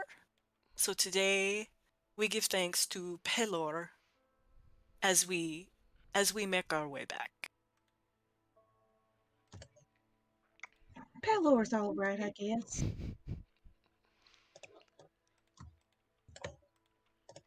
As you guys eventually make your way back into Urzin, Balbara is met with cheers and exasperated sighs of relief at the fact that she has returned alive. And Bufal comes down from his house, his mayoral location, to meet all of you. And he picks up Bulbara and gives her a spine-cracking hug, which she does not appreciate, but accepts. And you see that he he turns around and waves somebody to come over, and he says, "Like I told you, here's the money." And you each get handed a bag with 50 gold pieces in it each. And then he goes, "And you have your choice of premium weapons."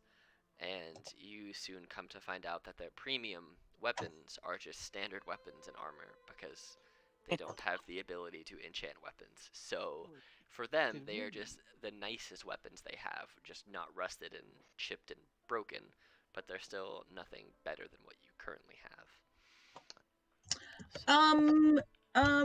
Wait. I do. Sorry. Currently, I think all of my weapons besides my javelin are two-handed weapons. I think. So, is it possible in this premium weapons to get something that is a one-handed weapon that I could use with my shield? Yeah, do you want like a long sword? Do you want like a battle axe? What kind of thing are you thinking? It's a very good question. Because you could get, let's see. So you have the old set. You get a rapier, which would use, I would say, probably a strength weapon because you have bad dex. So You could get a one-handed battle axe, which you can use two-handed if you wanted to. You could get a club.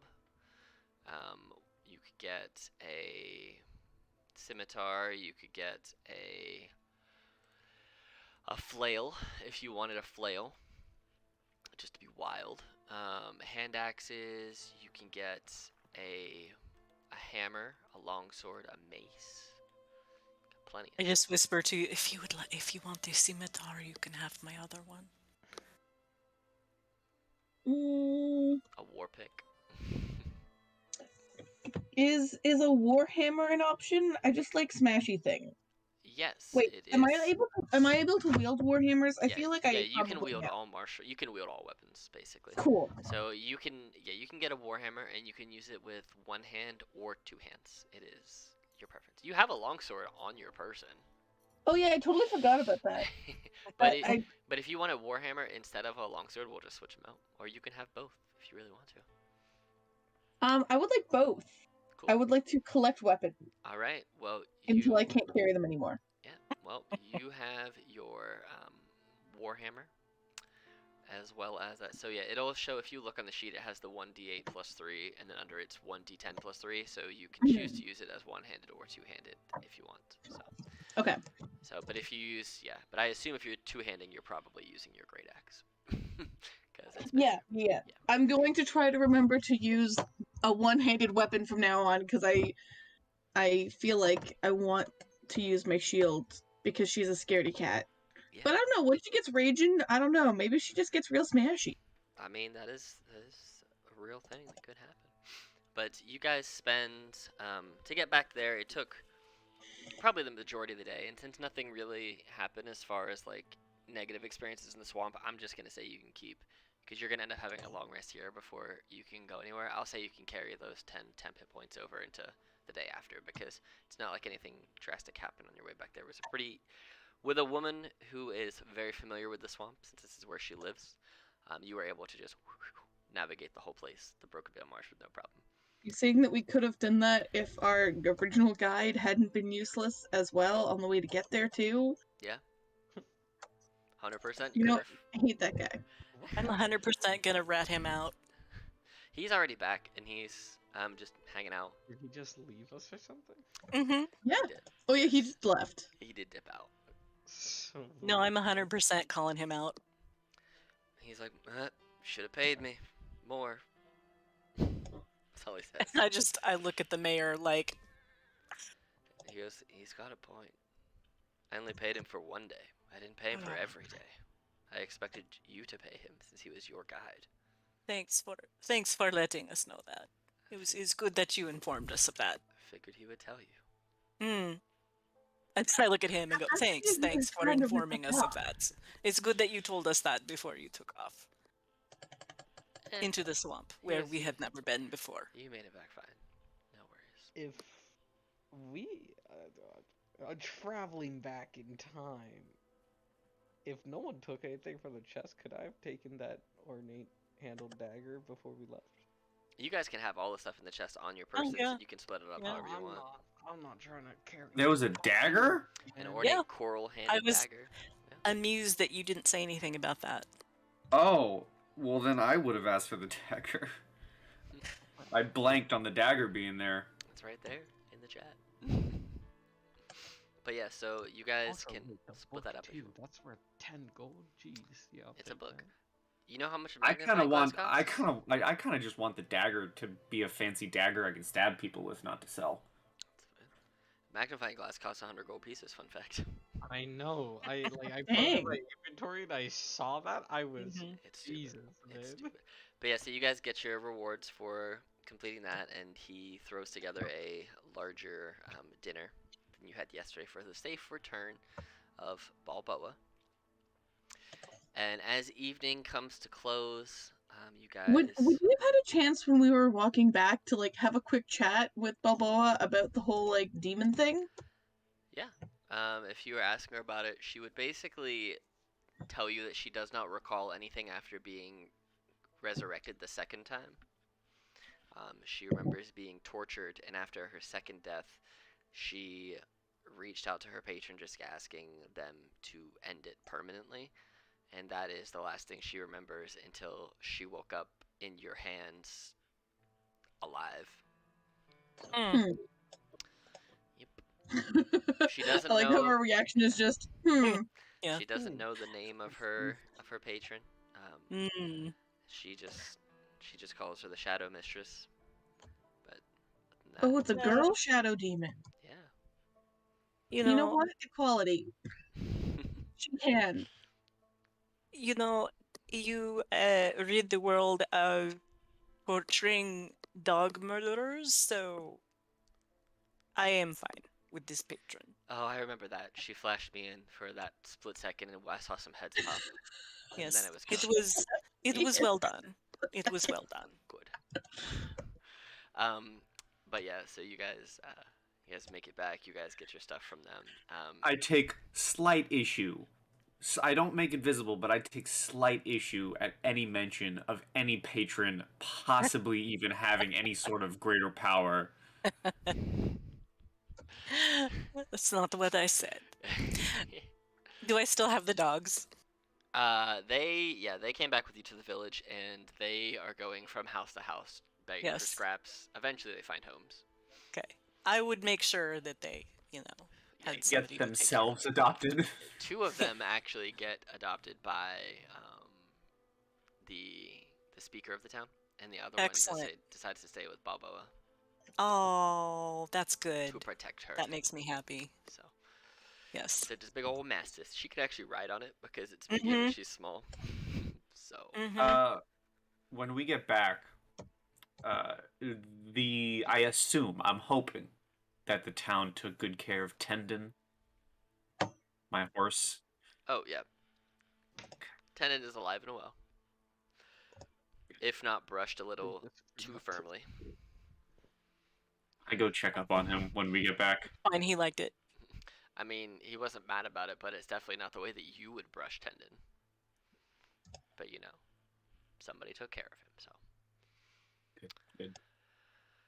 Anything else anybody wishes to do before the end of the evening in this town? Because it took about just under a day to travel back, since you didn't have to rest in the swamp because she knew the shortcut to get back. You got there less time than it took you to get to the fort. Yes, I would like to level up. We're getting there. I would like to just go see if I can say hello to the tortoise. Okay. Do you speak Goblin? I speak with animals. It is actually not an animal. Okay, that's fair. I feel like we No, I learned don't that speak session Goblin. 1, I but don't it's been so remember. long since session 1. Yeah, I don't Been a month. remember. Without finding it specifically on here, I believe it is a gargantuan. Are they monstrosities? I think it is actually. I found it. Probably, yeah. It Okay, is well, that's a fine. gargantuan monstrosity that understands Goblin but cannot speak. All right, so I just get static. Yeah, I try to basically. talk to it. He just Yeah, looks at you that's like fine. Yeah, that's fine. white noise. And so yeah, you guys can end your evening here. They put you up again for the night, and you feel that as you start to bed down, the actual village starts to move. This is after all the moving village of Urzin, and it has not been moving since you arrived to find Balboa, so that you could get her back here without getting lost. But now you see that the village seems. They explained to you that they tend to travel at night. They move it at night because it's a lot more challenging for ne'er-do-wellers night to we find plan? them. Nothing. But yeah, they shift the village's location at nighttime, so that's a lot harder to track. Although it's a giant moving village on Horizon-back tortoises, so it's not hard to miss. But you guys do take a night's rest. Like I said, you'll keep those 10 temporary hit points until your long rest after this, just because that's a really good roll. I don't think you can So get it for a good. while. And yes, you do level up to level 3. Oh, Hey. yeah. So just take max HP again, and after this, we will start rolling. All right. Rolling, So if rolling, we rolling. split up those silver ingots, that's what, 60 You can just change it into gold gold if you piece? want, so it would be 62.5 gold apiece. Okay. So all in all, you ended up with 112.5 gold pieces each. I already okay. put in the gold from the first time you said we had gold. So Oh, what was that's fine. the second one? 62.5. So 62 gold and 5 silver. And then, oh no, your homebrew barbarian class should be there from when I added it. If it's not, I'll just have to add it in there for you. Yeah. Oh, wait, what barbarian are you? I'm the Path of the Juggernaut, Ooh, yes. which counts as homebrew because it's from the new Taldori, I think. Yeah, and I had to put it Yeah. in there, so. I can learn. Oh, I can prepare 3 more spells. Yes, and let me ask you this, because you've had a couple of nights. Do you want to try and learn a couple of spells, 1 per day? Or how do you want to, as the wizard, because remember I said that for you, since you're learning spells the wizard way, we'll just do a intelligence save per level that you want to learn, and you can try and learn 1 new spell a day. Well, is there a thing I spend gold to scribe it down? I mean, you can do it that way too, but I didn't want to track the golden paper. But if you want to buy spells and do it that way too, you can also do it that way. I'm just giving you another option. If you don't want to learn one, that's fine. You don't have to. Do you know why Hold on. there's 2 Path of the Juggernauts appearing for me? Is it not showing up for you? No, there's it's just that there's 2, and one has a Thunderous Blows and Spirit of the Mountain, and the other one has Thunderous Blows and Warrior of the Gods. Oh. I think the mountain one is the right one. Yeah, I think that's probably right. Here, I'll try to learn a spell. I Well, no, clicked off to the level. you get both Thunderous Blows and Warrior of the Gods. You get both of those things. Oh. Yeah, so you get your Thunderous Blows, which is once per turn while raging, you can force them to make a strength save. On a failure, they get pushed away from you, and you can choose to immediately move 5 feet into their position. And Warrior of the Gods, you can shrug off blows who would topple you, and you cannot be knocked prone while raging. So you get 2 different things at level 3. Okay, so it's only showing, like, I have to pick one or the other. You shouldn't. Because when I'm on it on yours, it says Primal Path, and under it says Thunderous Blows, and under that it says Warrior of the Gods, both 3rd level. Let me check something real quick.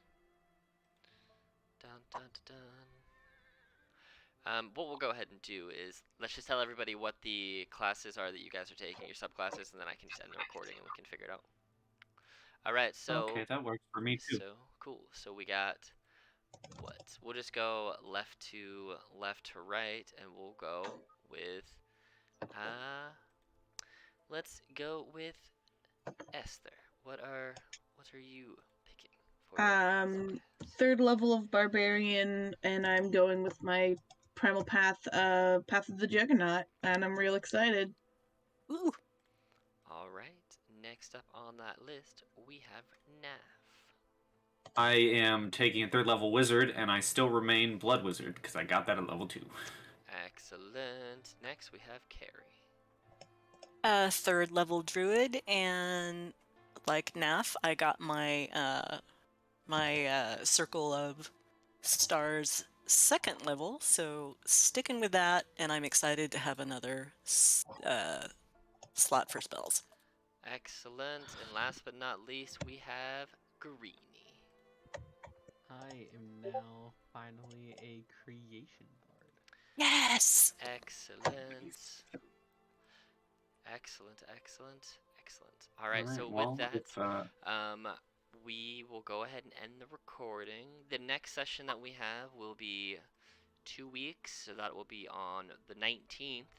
And Call of the Netherdeep officially releases on the 15th, so we should be ready to just roll right into Call of the Netherdeep. All right. So, yes. Well, if that's game, everyone say goodbye to YouTube. Bye, YouTube. And happy dungeon delving and whatnot and all that.